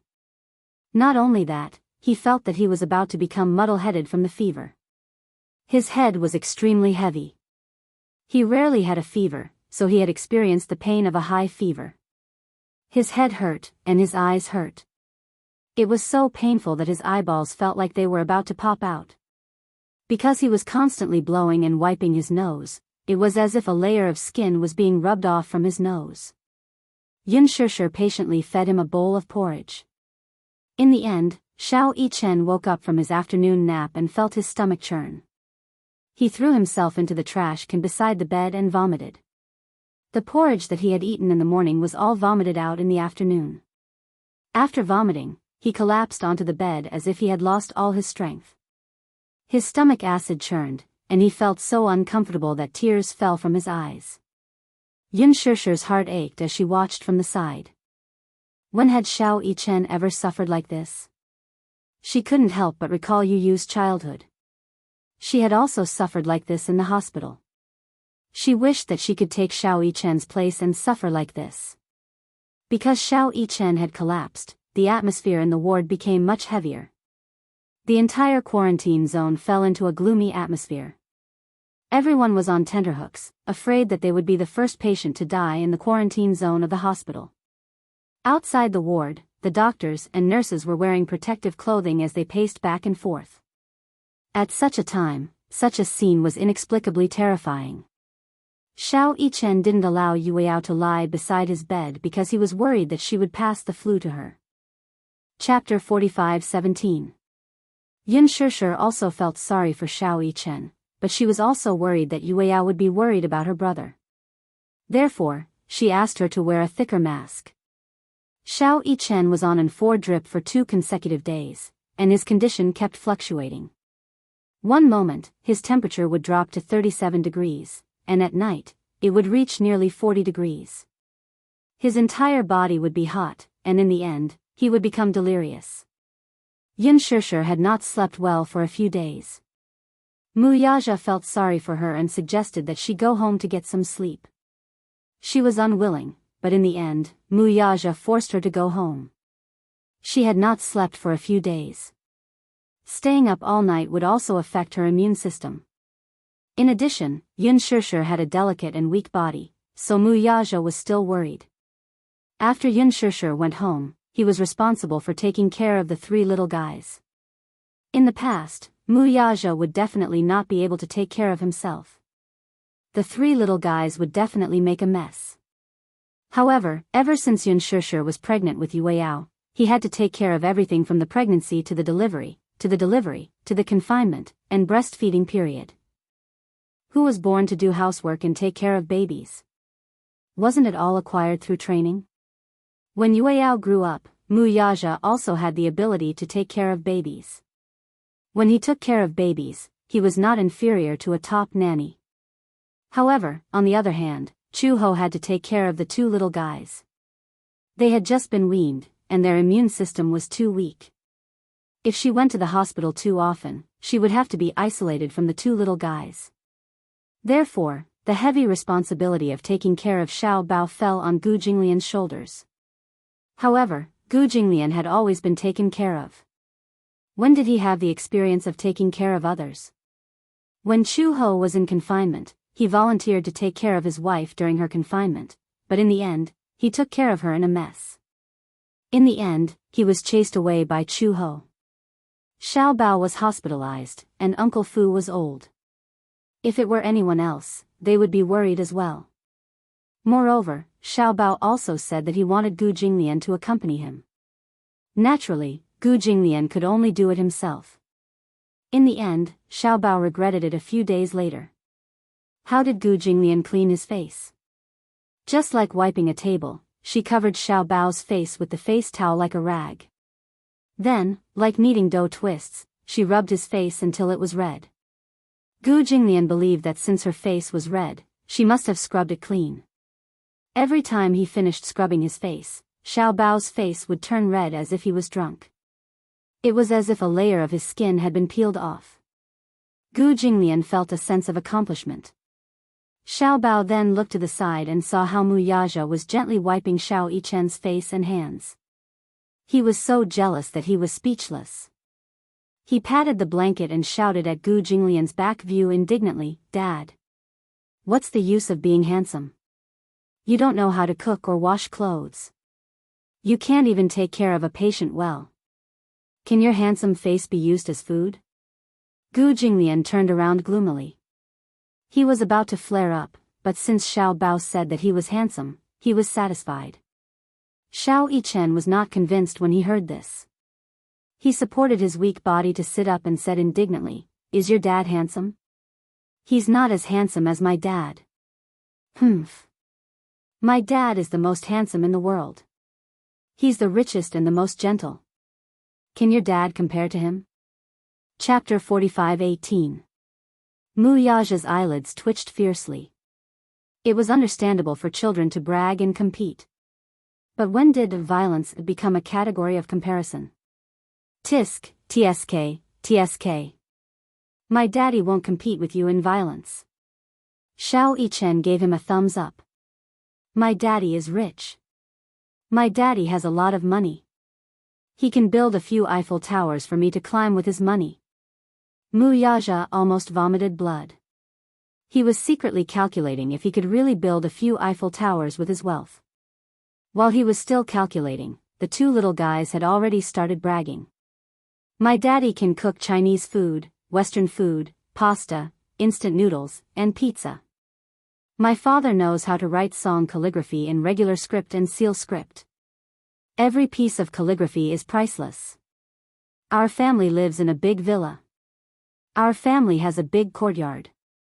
My daddy's Xingyu Financial Group can buy your Gu Corporation. My daddy can buy Xingyu if he sells the Gu mansion. Huff, huff. Huff, huff. The two little guys were panting after 300 rounds of verbal sparring. Yu Yu suddenly walked gracefully in front of Xiao Yichen and said calmly, Xiao Yichen, open your mouth. Ah. What? As soon as Xiao Yichen opened his mouth, Yu Yu immediately stuck the thermometer into his mouth. Xiao Yichen frowned, held the thermometer in his mouth, and glared at Yu Yu. Wow, it's finally quiet. Yu Yu took a deep breath and suddenly felt that the world had become beautiful. Ha ha ha ha. Who told you to show off? Now you can't say anything, right? While Xiao Bao was feeling smug, Gu Jinglian's tall figure had already approached. Before he could react, the big devil pinched his cheek and stuffed the thermometer into his mouth. This time, the two little guys were as quiet as chickens and stared at each other. However, even so, neither of them was convinced. They crossed their arms and glared at each other with resentment. 5 minutes later, Yu Yu took out the thermometer and looked at the temperature. His brows furrowed. Tisk, Mu Yaja came over sternly. How is it? The temperature has risen again. Yu Yu showed the thermometer to Mu Yaja. 39.5 degrees. High fevers are recurring. This situation is not optimistic. Gu Jinglian started to worry as well. Although they usually bickered, he was still worried about little Li Chen's condition at critical moments. Should we call the doctor? The doctor came this morning and prescribed some medicine and drips, but his condition is still not improving. If this situation continues, little Li Chen will be sent to the quarantine zone. The complete isolation zone was the severe isolation zone. That meant that his life could be in danger. Usually, a patient would be in a room in such an isolated area and no one would have the right to visit them. Xiao Yichen was also worried. He lay on the hospital bed and looked listless. Is the fever coming on again? The fever had already subsided this morning. Will I never recover? Try saying that again. Yu Yu and Mu Yaja said in unison. Xiao Yichen kept quiet. Xiao Bao couldn't bear to see him like this. All right, I won't argue with you anymore. It won't be too late to argue with me when you're fully recovered. Now, get some rest. Chapter 45:19. Xiao Yichen glanced at him resentfully from the corner of his eyes. That's why you should keep a distance from me. Don't get infected by me when the time comes. What's there to be afraid of? I'm not afraid of getting sick. Gu Jinglian suddenly became nervous and gave him a knock on the head. Don't raise a flag. Xiao Bao tilted his head. Dad, what's a flag? Gu Jinglian pinched his son's cheeks in disappointment. Although he was angry at him, his heart ached for him even more. These words were just like how a general would say to his beloved female lead in a TV series, "When I come back victorious, I'll marry you." It was as scary as that. However, Gu Jinglian's worries came true very quickly. The next day, Gu Jinglian woke up after a night of watching over Xiao Bao. He had a high fever. The doctor did his rounds and checked on his condition. He said that Xiao Bao's condition had worsened just like Xiao Yichen's. Hence, he suggested that Xiao Yichen and Xiao Bao be quarantined. This would be considered a completely quarantined area. Gu Jinglian's heart sank when he heard this. He was still wondering if he had not taken good care of Xiao Bao and Xiao Bao's condition had worsened instead. Mu Yaja also could not bear to send Xiao Yichen to quarantined alone. After all, if they were quarantined alone, he would not have the right to visit them. Xiao Yichen would definitely be lonely in the quarantined area alone. However, since the doctor had said so, Mu Yaja had no choice but to agree for Xiao Yichen's sake. Gu Jinglian naturally agreed. He had even thought that Xiao Bao would recover soon and be discharged from the hospital. He did not expect Xiao Bao's condition to worsen as well. Chu Ho and Yun Shishir found out that they would be transferred to the quarantine area in the afternoon. Despite Mu Yaja and Gu Jinglian's attempts to stop them, they insisted on coming over to take a look. Both of them were worried sick. In the afternoon, Yun Shishir and Chu Ho rushed over one after another. Xiao Bao and Xiao Yichen's conditions had taken a turn for the worse. Whatever they ate, they would vomit it out after a while. Not only did they have a high fever, but their mental states were also worrying. Yueyao secretly hid in the bathroom and cried. Jing Yang accompanied her and couldn't bear it. Yu stayed by Xiao Yichen's bedside and held his hand tightly. Although he usually found this older brother annoying, Xiao Yichen was in a critical situation. No matter how strong he was, he couldn't help but cry. Even though he was seriously injured, he endured it and didn't cry. Facing the extremely weak Xiao Yichen, Yu couldn't hold back his tears anymore. He clenched his teeth and covered his face as he cried secretly. Xiao Yichen could only open his eyes and look at him. He didn't even have the strength to speak. He wanted to raise his head and hold Yu's hand to comfort him and tell him not to worry, but he didn't even have the strength to speak. Xiao Bao's condition wasn't any better. He was much more delicate than Xiao Yichen to begin with. Initially, he was still strong enough to endure the pain of his high fever. However, when he saw Chu Ho, he immediately broke down and sobbed sadly. "Mom. I feel terrible." He felt as if his entire body was on fire, but he was also extremely cold. He felt hot with the blanket wrapped around him, but without the blanket, he was so cold that he shivered. He didn't even have the strength to get out of bed. Chu Ho rushed over and hugged him tightly. She couldn't bear to part with him. She had secretly asked the doctor about Xiao Bao's condition, but the doctor couldn't be sure. Chapter 45-20. After all, no one was prepared for the sudden onset of the flu. What he meant was that Xiao Bao and Xiao Yichen were in a similar predicament. As for the other children, even though they were not suffering from any symptoms yet, they could not rule out the possibility that the flu virus was still in its incubation stage.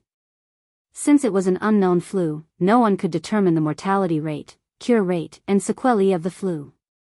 All they could do was try their best to save the children and study them. Many hospitals in the capital had news of nurses and doctors collapsing.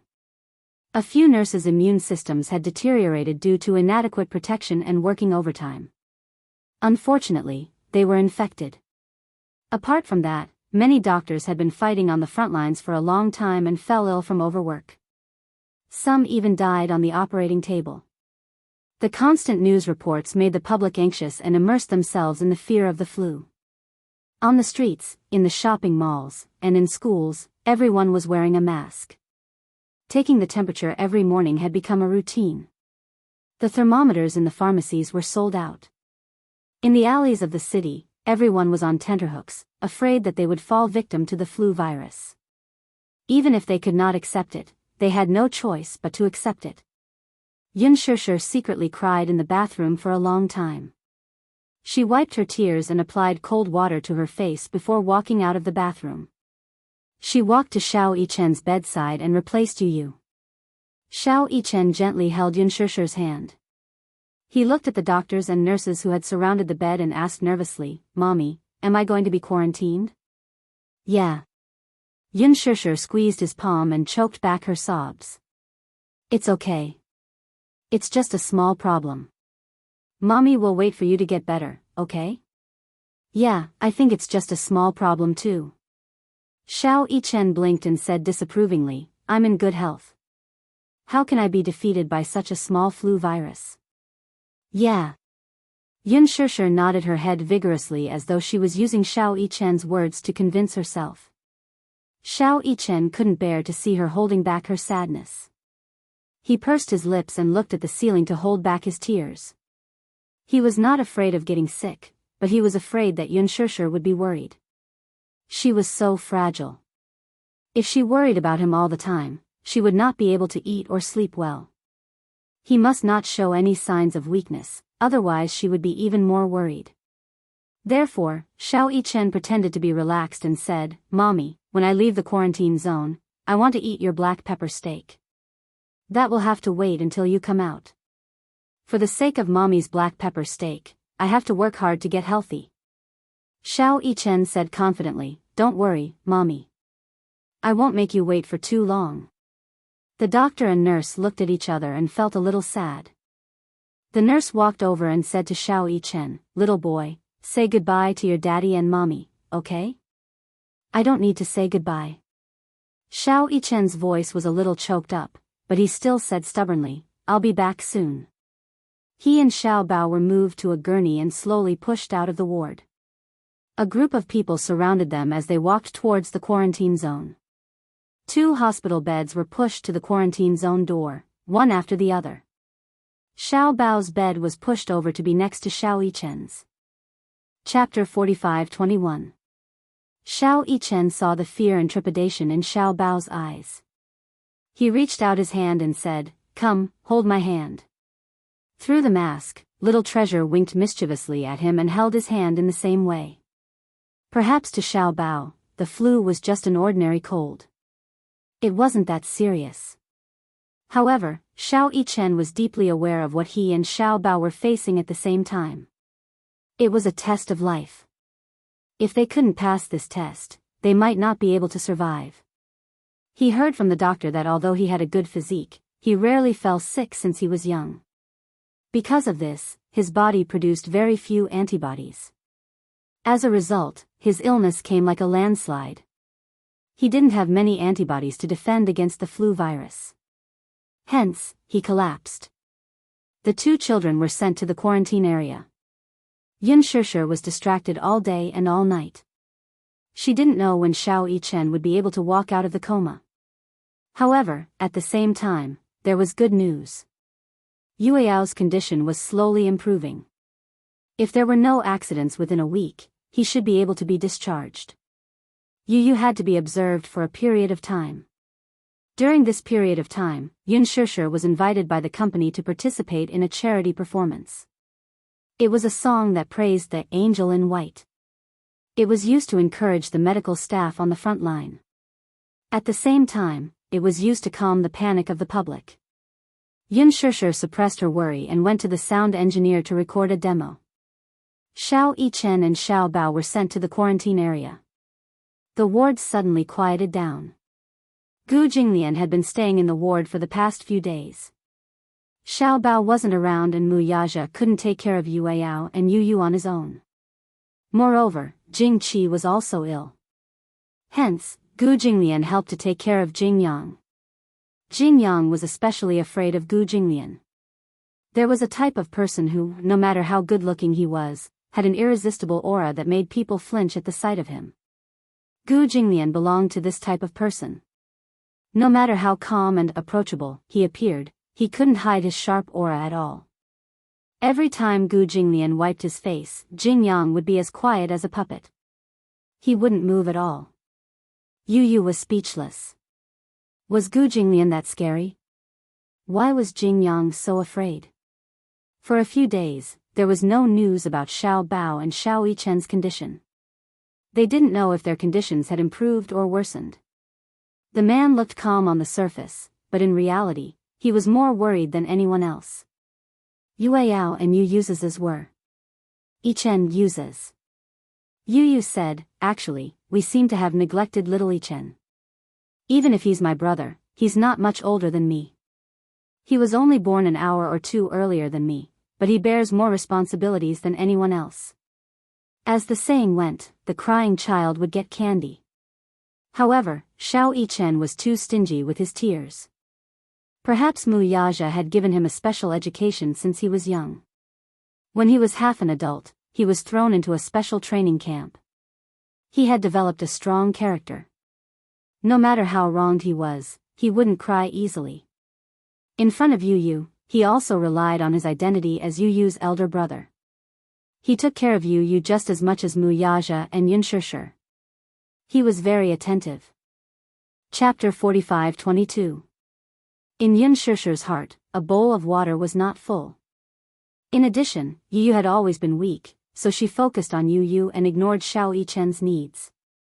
Xiao Yichen also rarely asked for any conditions because he felt that as an older brother, he should be more sensible and not act like a spoiled child. It was because he did not fight for anything, and did not even act like a spoiled child. This made it easier for people to overlook his desires. The more sensible a child was, the easier it was for people to forget that he was still a child. Xiao Yichen was only a little over 10 years old.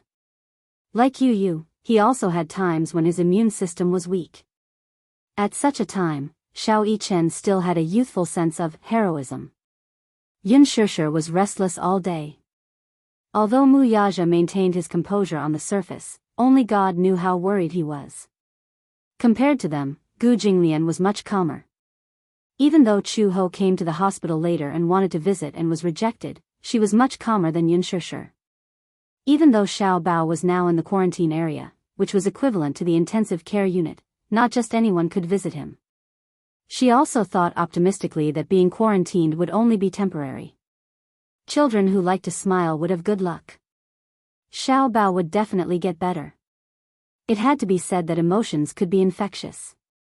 Chu Ho's strength and optimism also infected Yun Shishir. Yun Shishir finally pulled herself together. When Yun Shishir pulled herself together, Mu Yaja naturally calmed down a lot. However, it was impossible to say that she was not worried about Xiao Bao at all. Chu Ho refused to leave the hospital. The two little guys had already been entrusted to Uncle Fu's mother. She insisted on staying in the hospital and waiting for Xiao Bao to come out of the quarantine area. She usually helped Yun Shishir take care of the children. With her and Gu Jinglian around, the burden on Mu Yaja and Yun Shishir was much lighter.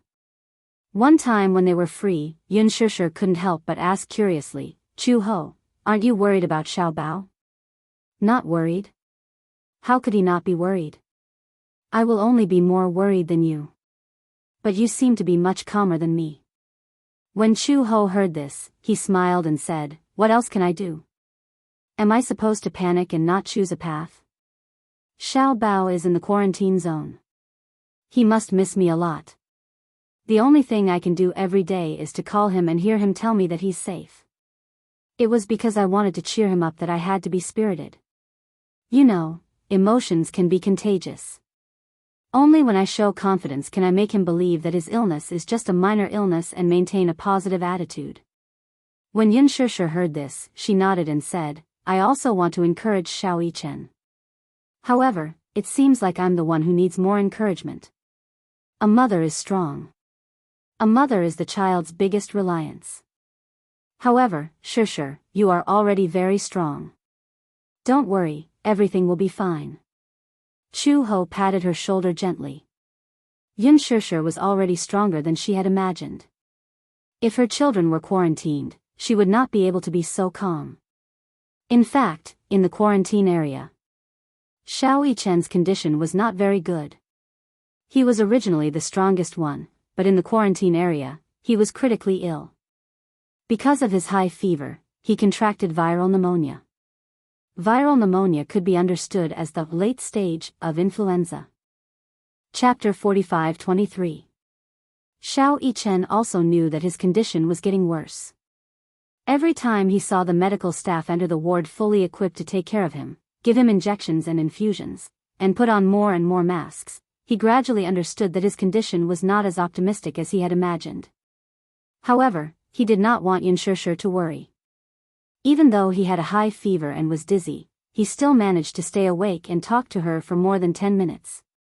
Once, after hanging up the phone, he fainted and was on the verge of going into shock due to exhaustion. In the end, the medical staff used a pacemaker to pull him back from the jaws of death. He did not dare to say anything about all this. What? The flu is raging all over the world? Hua Jin held Alice's shoulder anxiously. Is the flu virus serious this time? I spoke to Yun Shishir on the phone and she said that all the hospitals are overcrowded. Moreover, the customs all over the world are heavily guarded and it's very difficult to pass through. Even if one had a fever or a cold one day, they would be quarantined for observation. The whole world was in a state of high alert. This flu is very aggressive and has spread crazily all over the world. According to the researchers, the first case was a person who accidentally ate a piece of infected pork and went abroad for a vacation. This flu is the most contagious among children. Even adults with weak immune systems can't escape from it. Hua Jin said with lingering fear, "At first, I thought it was just a common cold. Later, I heard that there were already deaths. Now, I heard that Xiao Yichen's condition is very serious. Yue Yao and Yu Yu are still quarantined in the hospital. I wonder how they are doing. Initially, when he found out that the 3 little guys were infected with the flu, he was in a hurry to go back. However, the customs clearance was very strict. Anyone with the slightest sign of a cold would be quarantined.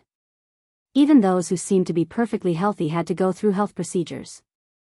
The global tourism industry was in a terrible downturn. Because of this flu, all the industries in the world were facing huge losses. So far, there have been hundreds of deaths around the world. Among them, there are many doctors who died in the line of duty. Hua Jin was a little restless. By the way, is there any news from Gong Jia recently? Alice shook her head. Thanks to the flu, there's been no news from Gong Jia. So far, we haven't gotten any news about him. He can't be trapped in another country's territory, right? It's not impossible. Alice was also worried. But don't worry too much. Do you think Gong Jia might have accidentally contracted the flu? After all, the flu is raging all over the world now, and many people are infected without any precautions. How would I know? I'm not one of his immune cells. Alice narrowed her eyes and changed the topic. You seem to be very concerned about him. Aren't you worried? Alice replied truthfully. I'm worried. How could he not be worried? It was just that she wasn't as obvious as he was. Hua Jin disagreed. Isn't it normal to be worried? Alice said, don't worry. With Gong Jia's physique, he'll definitely. Chapter 45-24. Alice widened her eyes in shock. What? Don't raise flags. Flag. What flags? What did he mean by that? Haven't you heard of it? In many television dramas, the general would say to his childhood sweetheart, when I'm done with this war, I'll come back and marry you. And then? Hua Jin looked gloomy. And then the general never came back. He died on the battlefield. Alice was speechless. Look, Xianxia also said that with Xiao Yichen's amazing physique, he won't fall sick easily. Look, his illness came like a landslide. He's completely quarantined now. Xianxia can't even see him more than a few times now. Alice licked her lips awkwardly and started to fidget. Pooh. She hurriedly spat it out. Hua Jin slumped on the sofa. He wanted to go back to China, but he couldn't. He didn't know where Gong Jia was. Although it was absolutely safe here, he couldn't go anywhere else. Anxiety. Anxiety, it was another torturous few days. There was good news from the hospital. The authoritative professor had already extracted the influenza virus DNA in the research lab and put it into the research of a vaccine. Everyone was looking forward to the development of a vaccine to cure this influenza virus as soon as possible. Chu Ho inquired about Xiao Bao's condition from the office. Compared to Xiao Yichen, Xiao Bao's condition was gradually stabilizing. You should be on good terms with Mu Yichen's parents, right? The doctor asked in a roundabout manner. Chu Ho nodded. She came to the office alone. Yun Xianxia didn't come with her. Hence, the doctor told her everything. Compared to Xiao Bao, Mu Yichen's condition doesn't seem to be as optimistic. A child with the same condition as him has unfortunately passed away this morning. Chu Ho's expression froze when she heard this. What do you mean by that? I want her to be mentally prepared, but I don't dare to say this in front of her. Chu Ho's gaze fell on the stack of files beside the doctor's hand. On top of it was a report on the donation of a body for medical research. In the age column, the person who wrote it was only 7 years old. This file should be from the child who passed away this morning from the flu that the doctor mentioned. Only 7 years old, he was still so young. He was about the same age as Xiao Bao. Chu Ho felt her heart ache just thinking about it. If she were in their shoes, she really couldn't imagine how the child's parents endured the pain and signed the agreement to donate the body. The doctor looked at the report and let out a long sigh. There were obvious traces of tears at the corner of his eyes. She was a very lovely girl. Before she died, she said that her wish was to eliminate this influenza. Her parents are university professors. After learning of their daughter's wish, they signed the donation agreement. Chu Ho clenched her fists. She calmed herself down and asked, then, Xiao Yichen. Is his condition that serious too? The doctor replied truthfully, yes, it's much more serious than this. What? Xiao Yichen's condition was worse than this girl's. Then, wouldn't it be very dangerous? That was impossible. When he was video chatting with Yun Shishir, he clearly appeared to be very relaxed. Chapter 45-25. There were no signs at all. For some reason, Chu Ho's heart sank. Xiao Bao's condition had stabilized, but for some reason, because of Xiao Yichen, she couldn't feel happy or excited at all. She really liked Xiao Yichen. Back then, Gu Jinglian had also mentioned this child.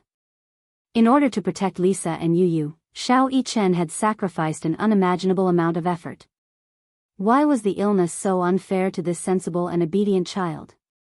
When Chu Ho returned to the ward, Yun Shishir had just finished washing the clothes. When she saw Chu Ho, she quickly went up to her and asked, Chu Ho, have you asked the doctor? How's Xiao Bao's condition? When Chu Ho saw her, she didn't know how to answer. She could only smile and say, the doctor said that Xiao Bao's condition has stabilized. Really? Yun Shishir's eyebrows relaxed happily. She was genuinely happy for her. That's great. Does this mean that if there are no accidents, Xiao Bao will be able to leave the quarantine area soon? Before the vaccine is developed, we can't be sure. If he hasn't fully recovered, he can't leave the quarantine area. Then, at least this means that Xiao Bao's condition is much better. Yun Shishir asked again, did the doctor say anything about Xiao Yichen's condition? Chu Ho was speechless. Her expression suddenly darkened. She was someone who couldn't hide her thoughts. When Xiao Yichen was mentioned, her expression turned ugly. When Yun Shishir saw this, she immediately guessed something. She asked tentatively, the doctor said that Xiao Yichen's condition isn't very optimistic, right? Yeah. What's the situation? Yun Shishir grabbed her hand and said, Chu Ho, tell me the truth. Shishir, I don't want to hide it from you. Xiao Yichen's condition is critical. His condition is more serious than you think. There's a little girl who just this morning. Her parents signed the agreement to donate her body. Xiao Yichen's condition is much worse than hers. Even the doctors are impressed. Perhaps it's because of his strong willpower that he's able to hold on until now. Before Chu Ho could finish his words, Yun Shishir's eyes widened and tears rolled down her cheeks. When Chu Ho saw this, he was even more at a loss. Shishir, I didn't want to tell you at first, but I hope that you're mentally prepared. Nobody wants the worst to happen, but I can't hide anything from you. Yun Shishir lowered her head and wiped her tears with the back of her hand. It's okay, it's okay. I asked you to tell the truth. But even though she was comforting him like this, his tears still flowed even more violently. Yun Shishir choked a little and said, that's impossible. Xiao Yichen and I video call each other every night. He seems very optimistic when I see his condition. I even thought that he would recover soon. I've already made plans to get him out of the hospital. Chu Ho sighed and said, that's because he didn't want you to worry. Actually, he knows his own condition best. I heard that there was one time when he went into shock after hanging up the phone because he was exhausted. He had to use a pacemaker to pull him back. Yun Shishir became nervous. Should I not video call him every day? Shishir, sit down first. When Chu Ho saw Yun Shishir's helpless expression, his heart ached terribly. Yun Shishir was extremely disappointed. Chapter 45-26.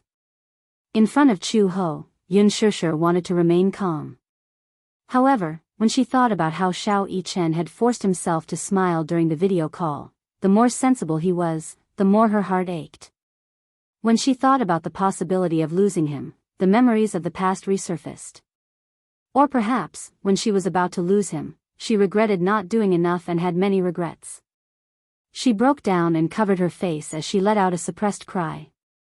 When Chu Ho saw this, his heart ached unbearably. She might not be able to empathize, but if the doctor told her today that Xiao Bao's condition was getting worse, she might break down even more than Yun Shishir. How is that possible? Yun Shishir couldn't figure it out. Shock. How could his condition be so serious? If it's already this serious, why didn't the doctor tell us? Chu Ho's expression was solemn. What's wrong with Xiao Yichen? Suddenly, Yu Yu's startled voice came from the door. Shock. What shock? Yun Shishir raised her head in shock and looked in Yu Yu's direction. However, she saw him holding Yueao's hand and standing at the door with a stunned expression. His fingers, which were holding the door frame, were trembling uncontrollably. Mommy, what's wrong with Xiao Yichen? Didn't you say that if there were no accidents, he'd recover soon? She didn't know when he had stood at the door, nor did she know how much he had heard.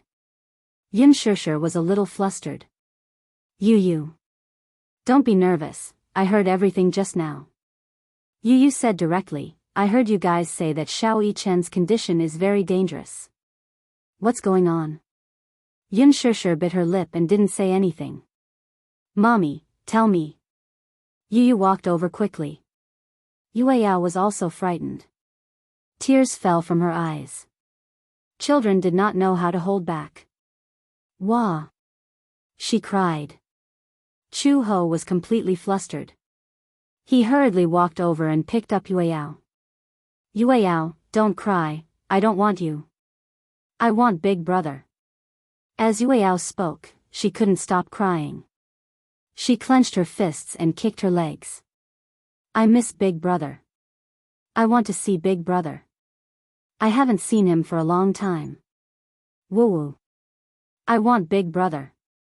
Yu grabbed Yun Shishir's hand tightly and almost interrogated her. Mommy, tell me. I don't know. I really don't know anything. What's going on with Xiao Yichen? I don't have any information at all. When Yu heard this, he frowned. His eyes flickered for a moment before he turned around and rushed out of the ward.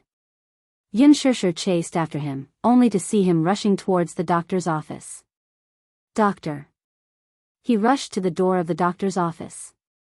Without knocking, he pushed the door open and entered. The doctor was sitting in front of the desk. In front of him sat a young couple who looked very down. When Yu saw this scene, his heart skipped a beat. He didn't know why, but he immediately suppressed it. Yu, what's the matter? When the doctor saw him, he looked concerned. What happened? Where's my brother? Yu walked over and glanced at the young couple. He saw that their eyes were red and it was obvious that they had been crying not long ago. When he saw the donation agreement on the table, his face turned pale with fright. Chapter 45-27. When the woman saw Yu, she seemed to be reminded of her daughter. She broke down and cried, boo-hoo. I don't want to have another child. I've already lost Duo. She's still so young. Even if she's gone, I can't abandon her. If you ask me to have another child, I feel like I'm betraying Duo. Back then, if she had any symptoms of the flu, I could have sent her to the hospital in time. Perhaps she wouldn't have died so easily. As she spoke, the woman couldn't go on. Obviously, as her husband, he had just comforted her that they could have another child even if they lost their daughter. However, when she saw Yu and thought about how the last time she saw Duo was a cold corpse, her psychological barrier finally collapsed. The man quickly comforted her, okay. We only have one child. We won't have another child. They had come this time to get their daughter's death certificate. However, when she saw the death certificate, her heart ached uncontrollably. The man was already very sad, but he still had to suppress it and comfort his wife. This flu had taken away their beloved daughter, but it had also taken away half of their lives. When Yu saw them crying, she became even more worried about Xiao Yichen. She walked to the doctor and asked worriedly, "Where's my brother? How is he now? Can I see him? Your brother's condition is still considered stable." But the doctor hesitated for a moment. "If you want to see him, it's a bit difficult. After all, he's now in the quarantine area. You can't go in. I want to see him." As Yu spoke, her voice gradually became choked. "I really miss my brother. I want to see him. Even if it's just once." "You're not sick, right? Can't you still see the patient?" "That's because you're wearing protective clothing. I can wear it too." Yu looked at the woman and then at the man. She said to the doctor, "Do you know why they're so sad? It's because they didn't even get to see their biological daughter even once until she died of illness.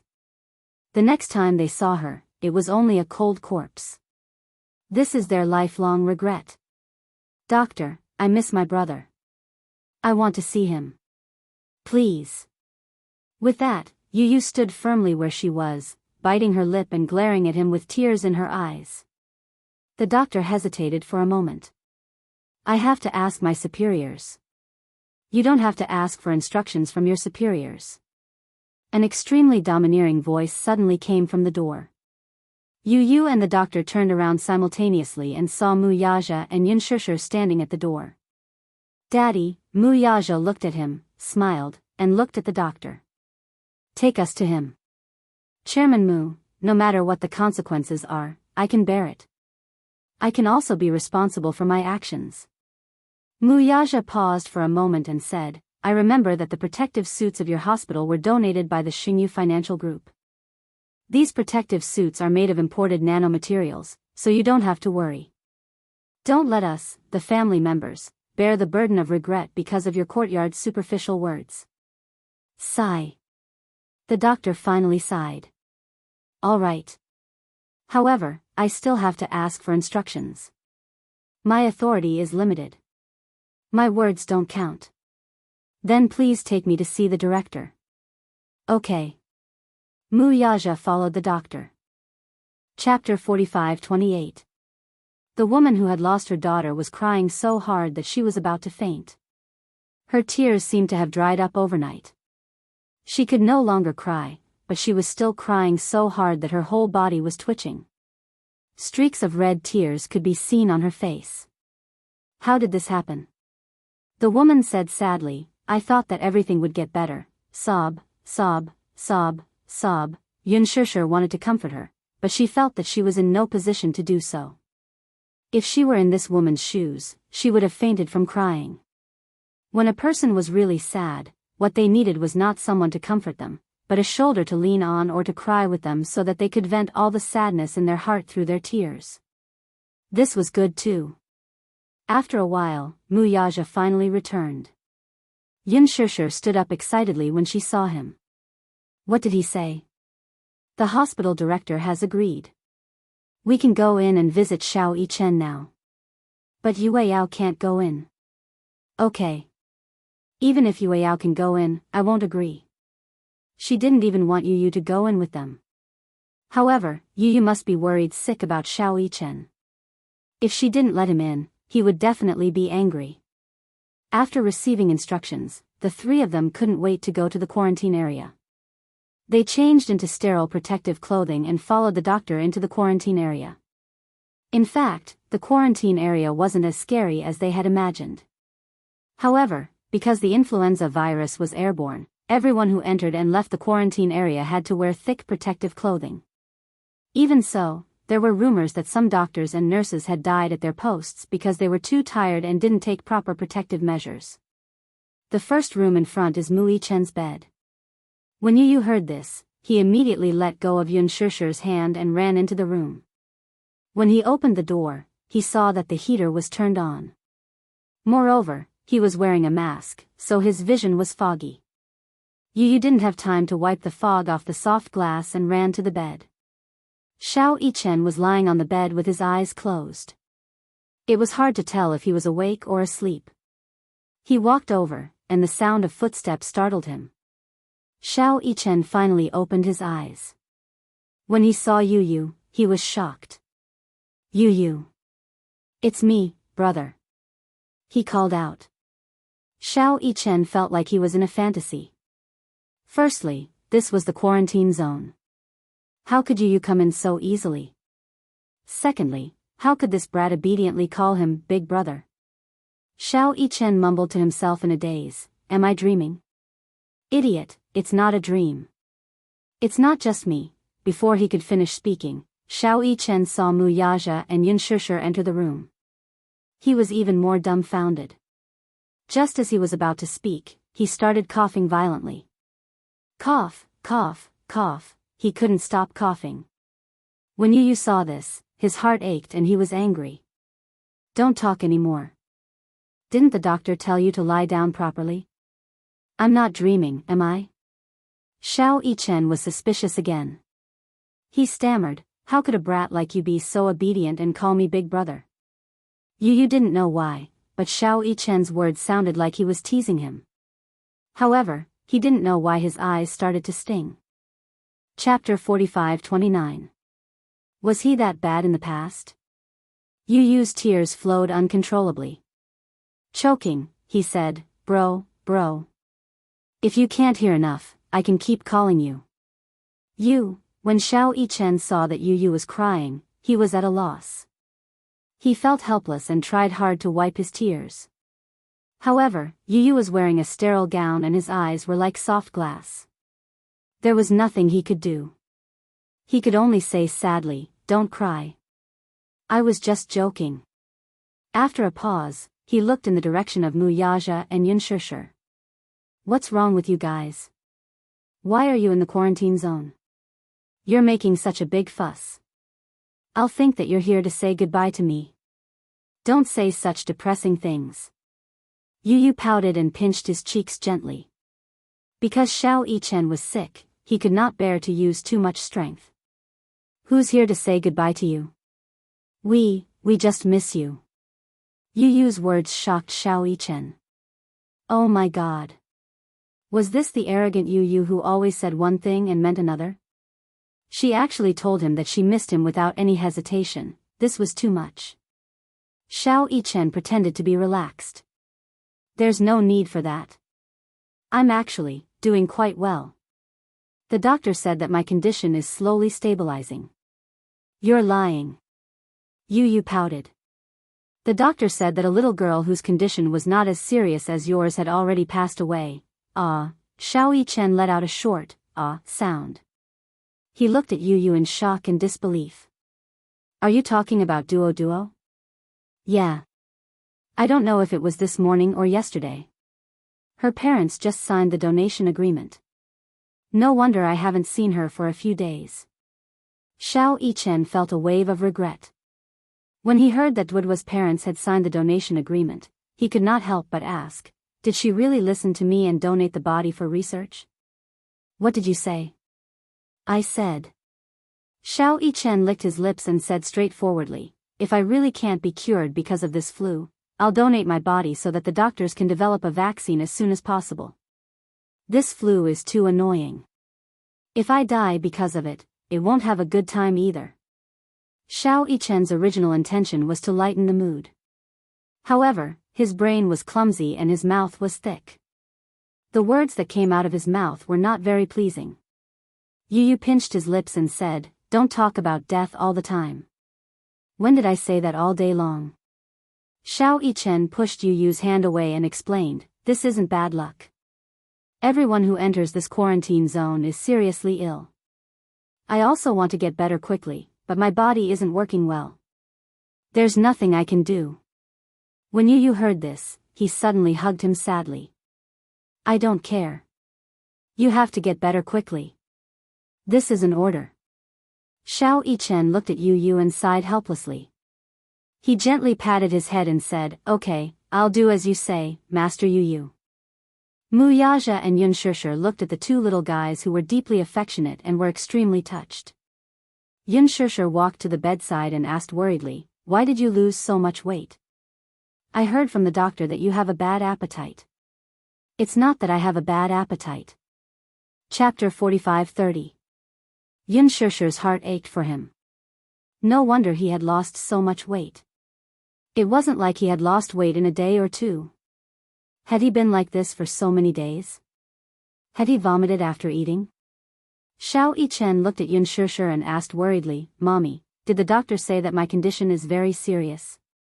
Yun Shishir could only sigh, not knowing how to answer. Yu Yu was extremely straightforward. "The doctor said that your condition is very serious. He even said that you went into shock once. If it wasn't for the timely rescue, you might have." Xiao Yichen heaved a sigh of relief when he heard this. "It seems like I'm quite lucky." Xiao Yichen was naturally optimistic. Even when he heard that he had almost died, he looked indifferent. Yu Yu's heart ached when she saw this. Xiao Yichen suddenly said, "Oh yes, Mommy, can I ask you for a favor?" Yun Shishir looked at him in confusion. "What is it? What do you want me to do?" If I'm like Duo, can you help me sign a donation agreement?"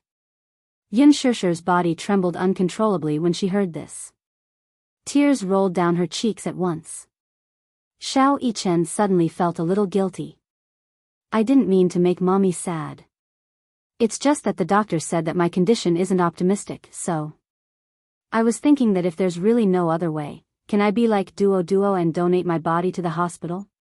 "Xiao Yichen, give Mommy some confidence," Yun Shishir said sadly. "Don't let Mommy think that way. Mommy can promise you that, but don't say such things again, okay?" She and Mu Yaja were both open-minded people. They wouldn't object to the donation of a body because of some traditional beliefs. However, this didn't mean that Xiao Yichen could bring it up. Now, no matter who it was, she hoped that they could give her more confidence. Otherwise, she wouldn't be able to hold on much longer. It was like a slow death by 1,000 cuts. Every day, a piece of flesh would be cut off. Every day, another piece of flesh would be cut off. Xiao Yichen was upset when he heard Yun Shishir's words. "Mommy," Yun Shishir couldn't help but hug him tightly. "Xiao Yichen, it's Mommy's fault. I didn't cherish you when I should have. Perhaps, only when you're about to lose it will you understand how much Mommy owes you." Little Yichen was stunned for a moment before he smiled. "Mommy, don't say that. Are you trying to make me cry? You're as important as Yu. We can't lose you, much less lose you. You must not know this, but Yueyao misses you so much that she's gone crazy. She keeps asking to see you, but she's still so young. She can't possibly enter the quarantine zone. Can you bear to see her miss you so much? So you have to get better soon, okay?"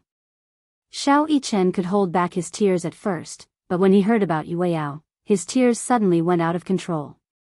He couldn't suppress the sadness and uneasiness in his heart anymore. He bit his lip tightly and said hoarsely, "Mommy, I miss Yueyao too." Yun Shishir wiped his tears and said helplessly, "You and Yu are a pair of clowns. You're always fighting and can't seem to get along well. Didn't you see how Yu slammed the doctor's table just to see you?" Xiao Yichen turned to look at Yu, but he turned his face away. His cheeks were red. "No. Don't listen to Mommy." Chapter 45-31. Xiao Yichen knew that Yu didn't mean what he said, but he was very touched that Yu was willing to do so for him. "It's better not to enter the quarantine zone." Xiao Yichen said to Yu, "I feel that it's very risky. After all, it's better to be cautious." Yu pouted and said, "Then promise me that you'll get better quickly." "I promise you. If I can get better quickly, I'll promise you anything." "I don't care." Yu said domineeringly, "Hurry up and promise me." "Okay." Xiao Yichen rubbed his head and pouted. "I promise you. I promise you." The three of them couldn't stay in the quarantine zone for too long. Yun Shishir reminded Xiao Yichen repeatedly before leaving with Mu Yaja and Yu reluctantly. At the same time, at Hurricane Group, Alice suddenly received news about Gongjie. The remnants of the sacred shrine have been completely eliminated. However, the leader of the mercenaries who was in charge of Gongjie's safety replied, "Young Master Jia is also seriously injured. Moreover, with the flu raging, he can't pass through the customs for the time being. The return route to Hurricane Group can't be approved. Also, the FBI is monitoring the hospital. Young Master Jia is being kept in the hospital and can't leave. FBI. Alice held the satellite phone and was puzzled. Why are the FBI people there? Gong Jia was ranked first on the FBI's wanted list and was the FBI's #1 target. They didn't expect Gong Jia to be targeted by the FBI. Damn it. Alice was so angry that she almost threw the phone. If Gong Jia was targeted by the FBI and brought back to the FBI headquarters, he would definitely be sent to military court. Hurricane Group was an important obstacle to international security. As for Gong Jia, international security laws were applicable. Once convicted, the Gong Jia would face hundreds of years in prison. At that time, once he was locked up in the military prison, it would be extremely difficult for him to leave. Alice immediately reported the news to Gong Xiaoying. When Gong Xiaoying heard the news, he said without thinking, "Humph. In my opinion, the remaining members of the Sacred Hall of Light are bait used by the FBI to attract Gong Jia. Where is little Jia now? He's in the East African Neutral Hospital. He's currently under the protection of the East African president, but once he leaves the hospital, the FBI will have reason to arrest him immediately." Gong Xiaoying lowered his head and fell into deep thought. The president of East Africa had a good relationship with the Hurricanes. Usually, when there was an armed war, the Hurricanes would provide a lot of military assistance to East Africa. The FBI belonged to the M Federation. Therefore, they did not have the authority to make arrests in East Africa. However, if Gong Jia left the hospital, then anything could happen. With the military strength that little Jia brought, we won't be able to safely cover little Jia's departure for the time being. I'm thinking if I should send some troops over, but the international air route can't be approved. Now that the global flu crisis is over, it's very tense. Gong Xiaoying said, "So what? If they don't approve, then fly over by force and bring him back." No matter how powerful one's background was, if a private jet wanted to fly, it had to be approved by the international air route. However, if they didn't get permission to fly by force, it would be considered a black flight. If it was in local territory, it might not be a big deal. At most, they would face a huge compensation. Chapter 45-32.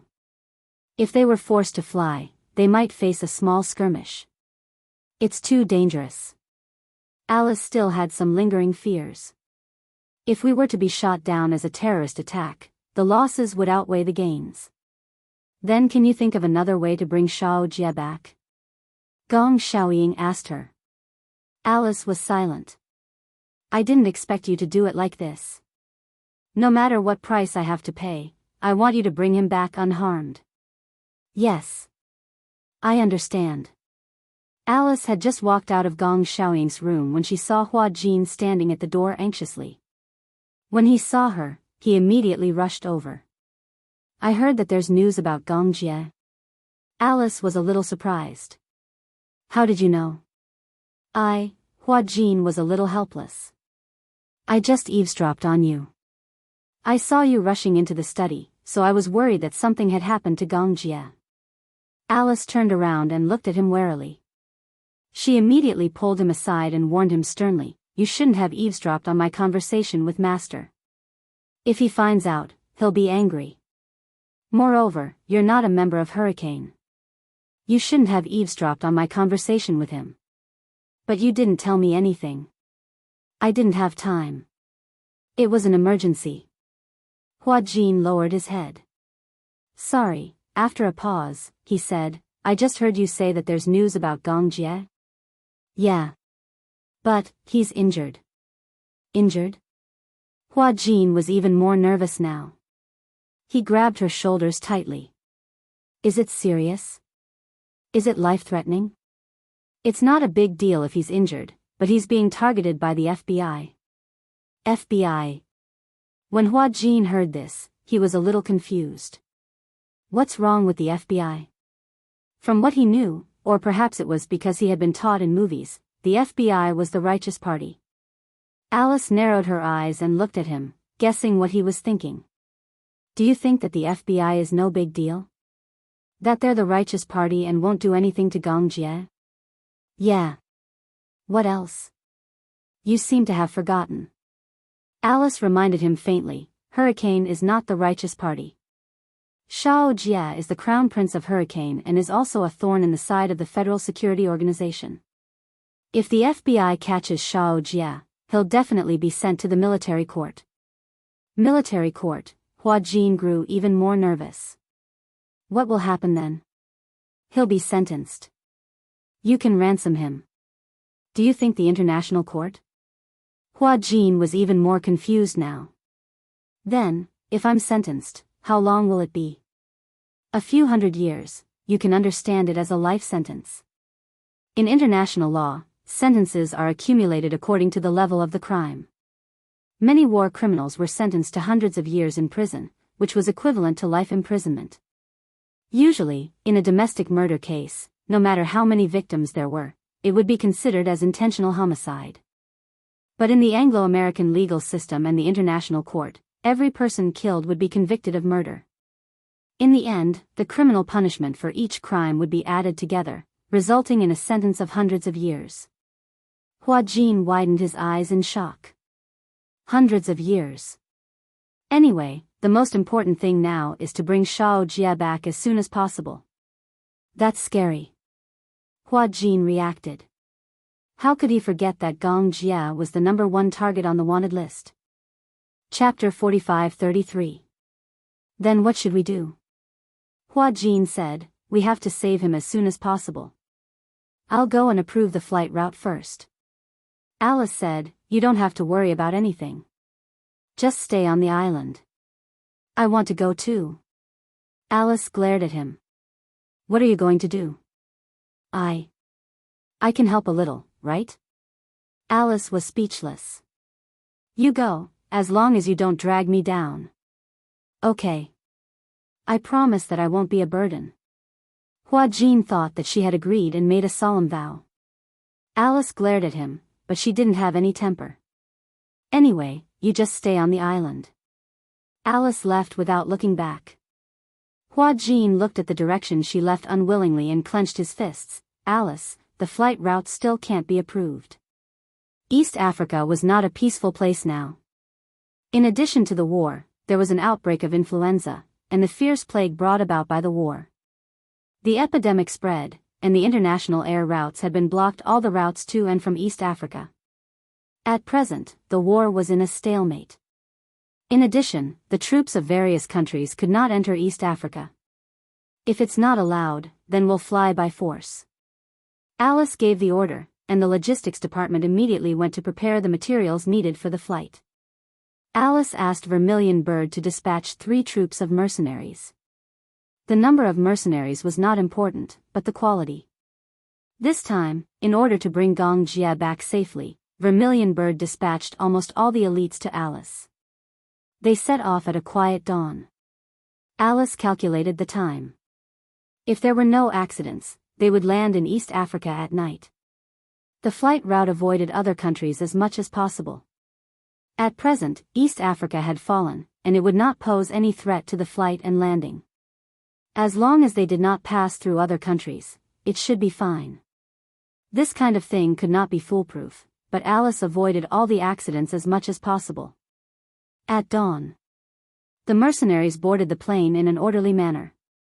After Alice counted the supplies and the number of people, she found that there was one more person. He guessed that Vermilion Bird must have felt that this person was not enough, so she sent another mercenary. Thus, he did not think too much and prepared to set off. The hatch slowly closed. Wearing the combat suit, Hua Jin carried the heavy combat bag. Looking at the tightly shut cabin door, he finally let out a sigh of relief. When Alice dispatched the mercenaries, he secretly stole a house, disguised himself as a mercenary, and boarded the plane. Although Alice had repeatedly emphasized how dangerous this trip was, he still didn't care. He didn't know what possessed him, but when he thought of the danger Gong Jie was in, he couldn't stay on the island and wait for his return. He could only repeatedly warn himself not to be a burden to Gong Jie. Even though he knew that his actions were a little rash, but Hua Jin heaved a deep sigh. Beside him, a mercenary spoke. Everyone, be vigilant. We are facing the FBI this time. The FBI is the most treacherous. In order to achieve their goals, they will do anything. In short, be vigilant. Understood. The one who gave the order was a relatively authoritative captain. Hua Jin looked at him and did not speak. After dawn, the sky turned white. The plane finally took off. Chapter 45-34. Hua Jin was jolted awake by a strong jolt. He opened his eyes in shock. The fuselage was traveling through the airflow and was shaking violently. However, the mercenaries beside him were already used to this kind of jolt. They hugged their combat hugs and continued to sleep. They were indeed well-trained mercenaries. Even their sleeping posture was uniform. Hua Jin was a little thirsty. He rummaged in the combat bag for water. Footsteps were approaching. He raised his head alertly and saw Alice looking over. Before he could lower his cap, Alice exclaimed, "Hua Jin." Hua Jin raised his hand awkwardly and waved at her. "Hi, what a coincidence." Alice also raised her hand and slapped him hard on the top of his head. "Why are you here?" Alice tugged at his clothes in disgust and asked suspiciously, "What's with your clothes?" Also, what's up with your equipment?"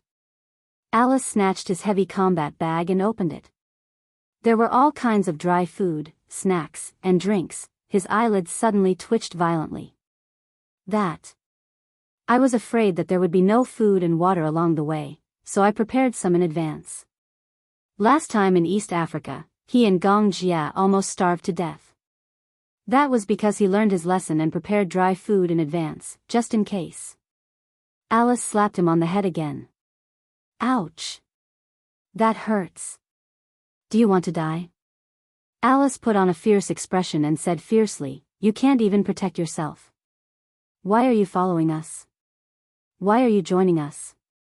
Hua Jin raised his hand and swore, "I swear, I won't drag you guys down.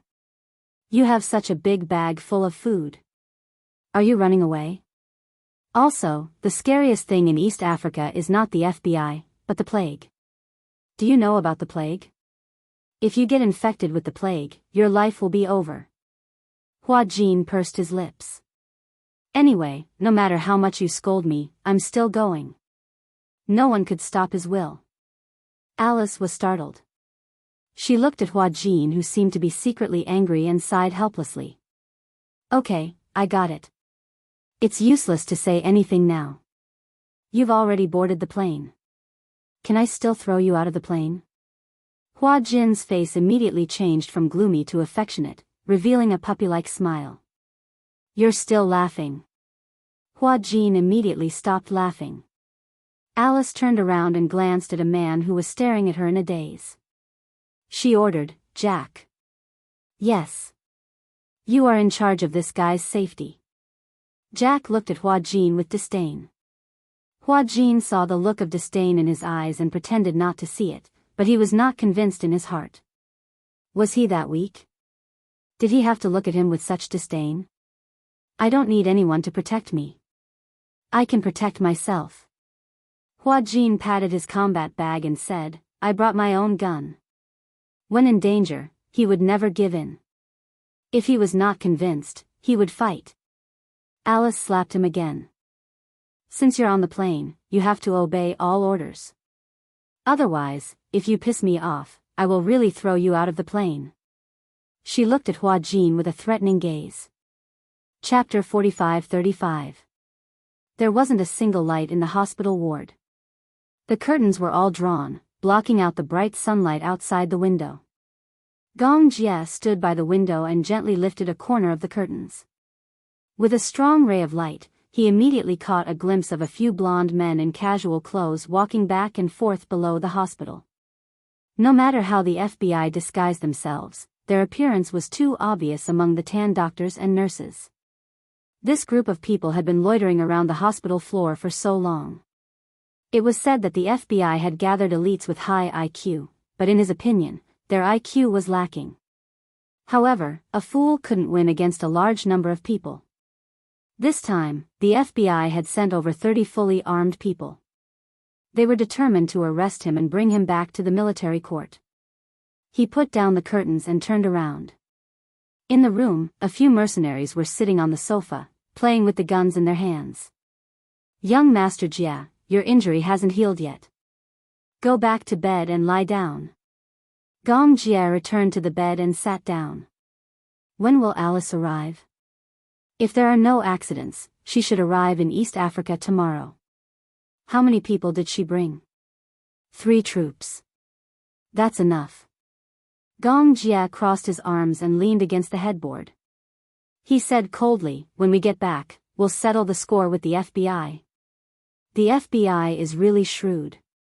They purposely leaked the news of the remaining members to Hurricane, and Gong Jia cleaned up the remaining members. The mantis stalks the cicada, unaware of the oriole behind. Gong Jia's whereabouts were undoubtedly exposed to the FBI's eyes. However, it was still a little difficult to catch him. This hospital was a neutral hospital. It was not bound by any government treaty, nor was it bound by any international law. This was a hospital set up by humanitarian organizations to stop donations. No official organization could carry out any arrest activities here. The FBI was backed by the Federation, so they had no right to arrest anyone in the hospital. However, it was obvious how determined the FBI was to catch him. If he didn't leave the hospital, they would wait at the door. Was Gong Jia going to stay in the hospital for the rest of his life? Thus, the FBI waited at the hospital all night. Originally, Gong Jia didn't care about the FBI. However, after eradicating the remnants of the Sacred Halls sect, the mercenaries he brought out were greatly weakened. If they were to clash head-on with the FBI, the gains would not make up for the losses. The plane landed smoothly at the airport in East Africa. Instead of calling it an airport, it would be more accurate to call it a wasteland. Previously, the armed forces had wantonly bombed the railways, airports, and all the transportation fortresses into ruins. The plane hovered over the ruins for a long time before landing on a grassy area next to the airport. After the plane landed, everyone got off the plane. Looking at the devastated airport, no one was surprised. They were used to war. Only Hua Jin, he was stunned by the scene in front of him. Living in a peaceful country, he had never thought that war would bring about such cruelty. Even though he had experienced the war personally, East Africa had become like this after not seeing it for such a long time. It was a complete mess, and not a single blade of grass grew. It was said that East Africa had temporarily stopped fighting because of the plague, but no one knew when the war would rage again. The peacekeeping force had already intervened, but now, it was useless. What are you waiting for? Chapter 45-36. Hua Jin asked curiously, "Are we going straight to the hospital now?" Alice frowned and said, "Let's not go to the hospital first. The flight is tiring. Let's go to the relay station to rest first." "Okay." Alice had asked Hua Jin to listen to her no matter what. Hua Jin did not dare to make his own decisions. He was afraid that he would cause trouble for her and Gong Jia. At the same time, good news came from the hospital. The Capital Medical University had successfully developed a vaccine against influenza. After several tests, the success rate of the vaccine was guaranteed. However, it would take some time before the vaccine could be put into use. The safety of the vaccine had to be confirmed before it could be widely used. The entire world was in a state of panic in the 2 months between the beginning of the pandemic and the introduction of the vaccine. The Capital Medical University was the first to develop an inactivated vaccine, which shocked the entire world. No one expected country Z to be the first to develop a vaccine against influenza. At that time, they had only received news that the vaccine was successfully developed. No one knew when the vaccine would be put into use. However, this gave Xianxia a glimmer of hope. The successful development of the vaccine meant that the influenza was not invincible. At the same time, she also hoped that the vaccine could be tested and put into use as soon as possible. Xiao Bao's condition had stabilized. The doctor said that his condition would not worsen for the time being. His body was under control, which was the best outcome. However, Xiao Yichen's condition was not as ideal. A week before the vaccine was developed, his condition worsened. Yun Shishir even signed the donation agreement under the doctor's suggestion. When signing the agreement, Mu Yaja did not mind signing it. However, this was Xiao Yichen's wish. He did not know if he could survive the flu. He did not know if he could wait until the vaccine was developed. During the development period, the development of the vaccine was kept a secret from the public. Xiao Yichen thought that if he did not survive this time, he would donate his body to the capital medical university to be used in the vaccine experiment. Yun Shishir could not bear to do that. However, this was Xiao Yichen's wish. That was his body. He had the right to make his own decisions. Although she could not bear to part with it, since it was Xiao Yichen's wish, she had to work hard to fulfill it for him. That night, Xiao Yichen's condition worsened and he was pushed into the operating room. Outside the operating room, Yun Shishir officially signed the donation agreement. After signing her name, she was completely defeated. Mu Yaja hugged her as they watched over little Yichen, who was undergoing emergency treatment in the operating theater. This was the fourth time this month that Xiao Yichen's condition worsened. Yu Yu carried Yueyao and stood guard outside the operating theater. From the start, he did not expect Xiao Yichen's condition to deteriorate to this extent. He even felt that, apart from Yu Yao, he was in the greatest danger. Little Yichen was in good health, so he would definitely be fine.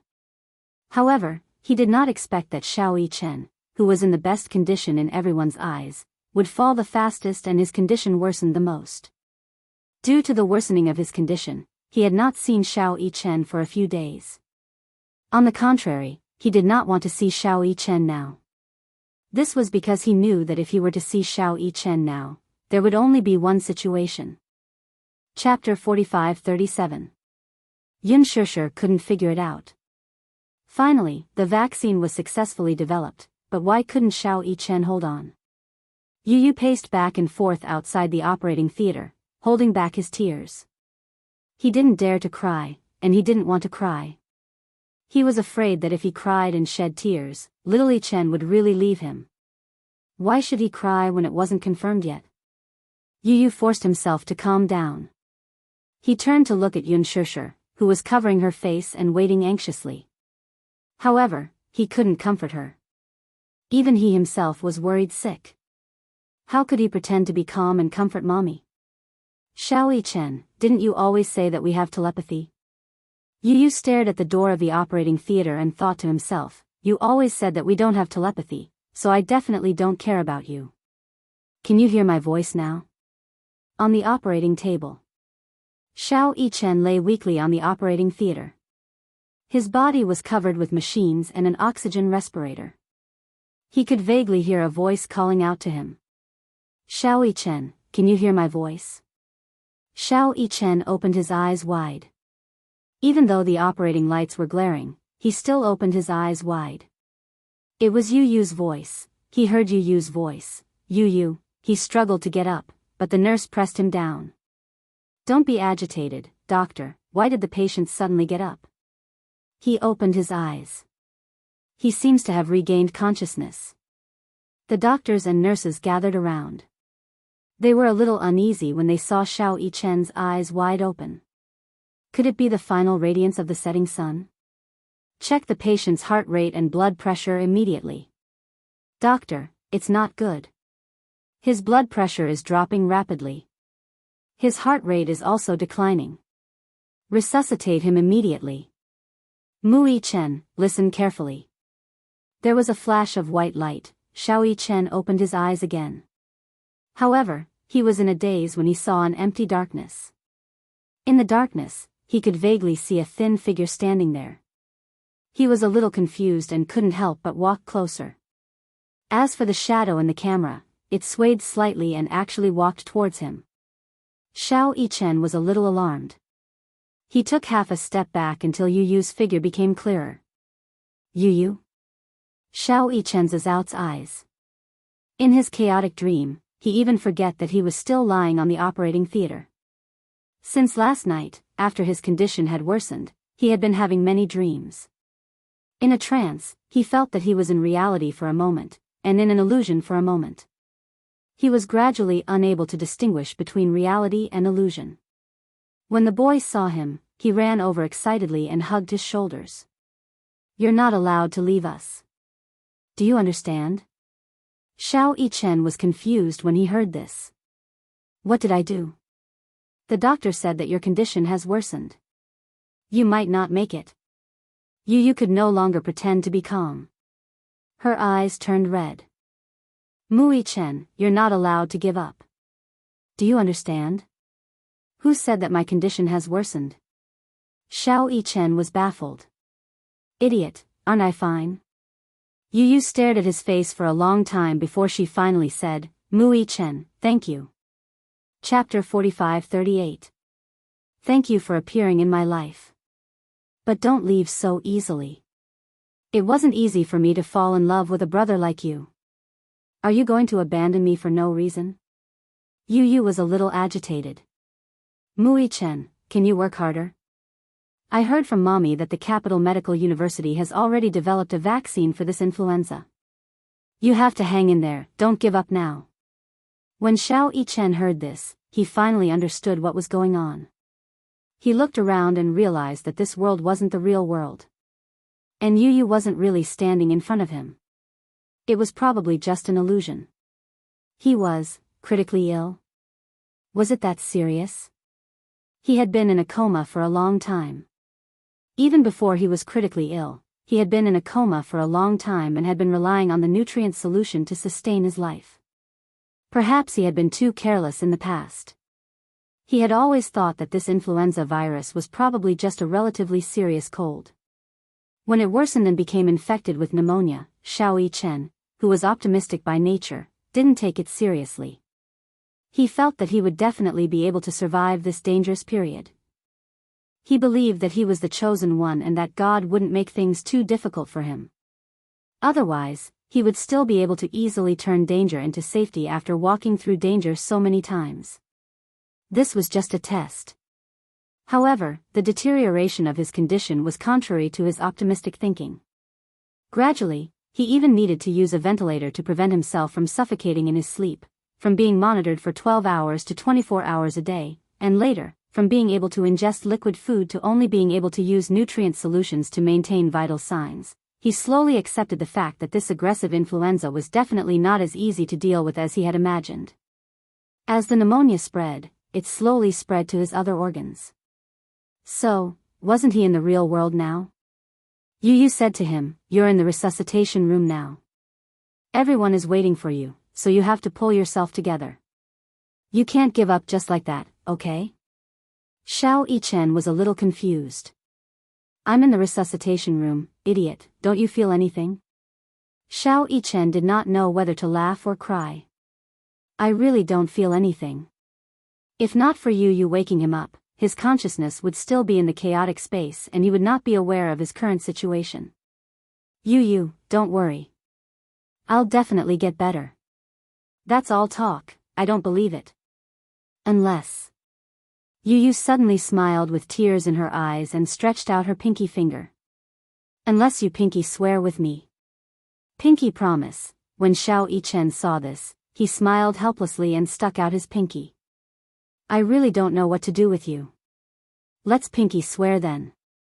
Pinky promise. "Don't change your mind for 100 years. After Xiao Yichen finished speaking, he couldn't help but ask curiously. Yu, I'm a little curious. You said pinky swear, but why did you have to hang yourself? And not to change for 100 years? Don't tell me that I have to hang myself for 100 years if I promise something to someone." "Because," Yu rolled her eyes and explained helplessly, "hang yourself refers to the amount of strings of money in the past. For example, a string of coins. In ancient times, copper coins were not easy to keep, so they were strung together with a string so that they would not fall. Hang yourself was a metaphor for making a decision and not changing it. Do you understand?" "Okay." Chapter 45-39. You're obviously keeping me in suspense. Yes, I'm keeping you in suspense. Come and chase me if you can. Yu Yu ran far away. Xiao Yichen could not help but chase after him. However, he saw a ray of white light at the end of the tunnel. It was getting bigger and bigger. Yu Yu's figure gradually disappeared into the white light without a trace. Xiao Yichen chased into the depths of the white light. He felt his entire body being enveloped by a scorching light. His body gradually rose into the air. It was as if he was in the depths of an invisible sea. He was slowly floating to the surface. At this moment, it was as if an invisible hand was pulling him down by his ankle. Xiao Yichen kicked with all his might, trying to break free from the restraints on his ankle. However, the hand refused to let go. Xiao Yichen paddled with both hands, trying to float to the surface. However, no matter how hard he tried, he could not break free from the hand. He gradually sank deeper and deeper. Let go. He kicked with all his might. Finally, the hand let go. Xiao Yichen took the opportunity to swim to the surface of the sea. He looked up, but all he could see was white. Then, he felt as if his soul was being sucked up by a powerful force. Beep, sizzle, thump. His body fell back onto the bed. Xiao Yichen suddenly opened his eyes. A thick layer of mist covered his breathing mask. The doctor was holding the pacemaker. When he saw that Xiao Yichen had finally opened his eyes, he asked in surprise, "How's his blood pressure? What's his heart rate?" His heart rate is gradually returning to a stable level. His blood pressure is slowly decreasing. The doctor opened Xiao Yichen's eyes and shone his pupils. He finally heaved a sigh of relief. "Little guy, you gave us all a fright. Don't make such jokes in the future." It's a miracle that he woke up. He's already been in the jaws of death for a few rounds. The other side refused to take him in, so he had to come back. Haha. Xiao Yichen's life was finally out of danger. The atmosphere in the operating theater gradually relaxed. "Don't scare us like this again. You know, you're the little celebrity of our quarantine zone. No one wants anything to happen to you." One of the nurses who doted on Xiao Yichen the most walked over and gently tugged at Xiao Yichen's hand. "That's right, Xiao Yichen. Promise us, okay? Once the vaccine is out, you'll be able to leave this place safely." Xiao Yichen was extremely weak. He struggled to break free from the hands of the Grim Reaper, using almost all of his strength. At this moment, he could only nod slightly. He did not even have the strength to open his mouth to speak. Outside the operating theater, the operating lights finally went off. Yu Yu's heart skipped a beat when she saw the lights go off. Yun Shishir was so nervous that she grabbed Mu Yaja's arm tightly, almost pinching it. Even though it hurt, Mu Yaja didn't say anything. He only cared about comforting her. "Shishir, don't be so nervous. The lights are off. Where's Xiao Yichen?" She was so scared. When the door opened, what she had been waiting for was a bed covered with a white cloth. "He won't. Don't think too much." Mu Yaja didn't know what the situation was, but the most important thing right now was to comfort Yun Shishir. "I'm fine. Don't worry about me." Yun Shishir actually comforted him. The door was finally pushed open. Chapter 45-40. Yu Yu immediately rushed over. Yun Shishir and Mu Yaja also rushed over anxiously. The chief surgeon smiled when he saw how anxious they were and immediately comforted them. The surgery went smoothly. "Don't worry, Mu Yichen is in good condition now." "Really?" Yun Shishir's voice became a little shrill because of her surprise. Yu Yu was relieved when he heard that Xiao Yichen was fine. He took half a step back and gave Yun Shishir the spot closest to the bed. Since he knew that Mu Yichen was in good condition, he was relieved. He was not in a hurry to take a look. Yun Shishir and Mu Yaja surrounded the bed. If it were not for the isolation suits, they would have given Xiao Yichen a hug. It was strange. When he first met Xiao Yichen, he could not accept him as an older brother at all. As they slowly got along, even though he accepted Xiao Yichen as an older brother, deep in his heart, he could not accept that Yunshursher had given half of her love for him to Xiao Yichen. There was no such thing as sharing. Love was limited, just like time. When you gave your love to another person, you would leave less for that person. Yu did not want anyone to share his mommy's love with him. But now, he hoped that Yunshursher would give Xiao Yichen more of her love. If it were not for this life and death experience, he would not have realized how important Xiao Yichen was to him.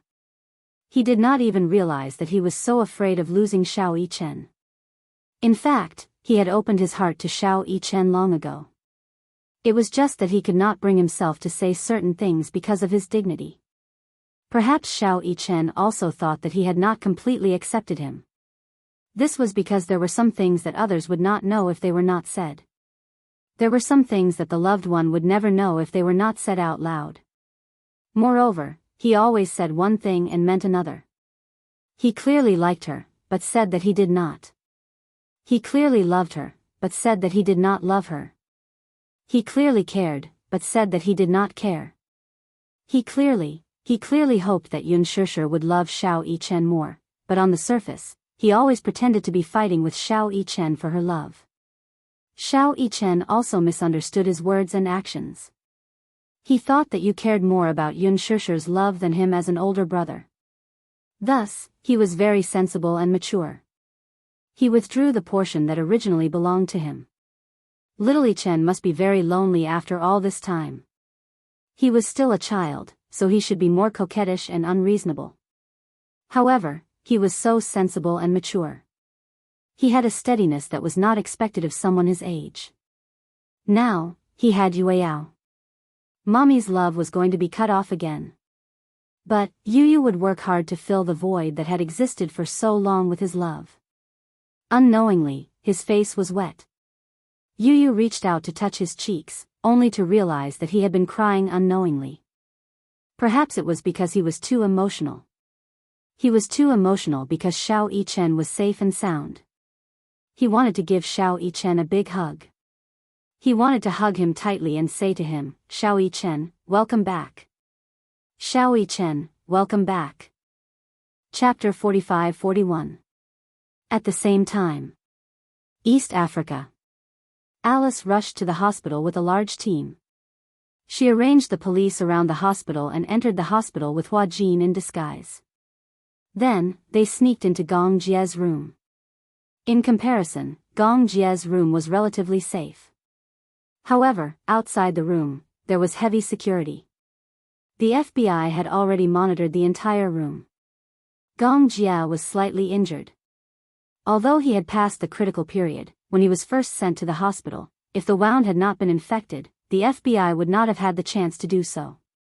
When injured in East Africa, the scariest thing was the plague and wound infection, as well as the complications after infection and inflammation.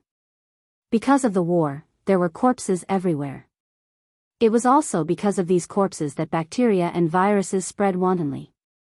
Hua Jin had just walked into the ward when he saw Gong Jie leaning on the bed in full armor. He was pleasantly surprised. Gong, he had just said one word when he realized that he seemed to be overly excited and immediately restrained himself. Gong Jie did not expect that Hua Jin would suddenly appear. He turned his puzzled gaze to Alice. Alice whistled and quickly distanced herself. "It has nothing to do with me." He snuck in himself. Snuck in? Gong Jie was doubtful of this statement. Alice lifted Hua Jin's collar with a look of disdain and the corners of her lips twitched.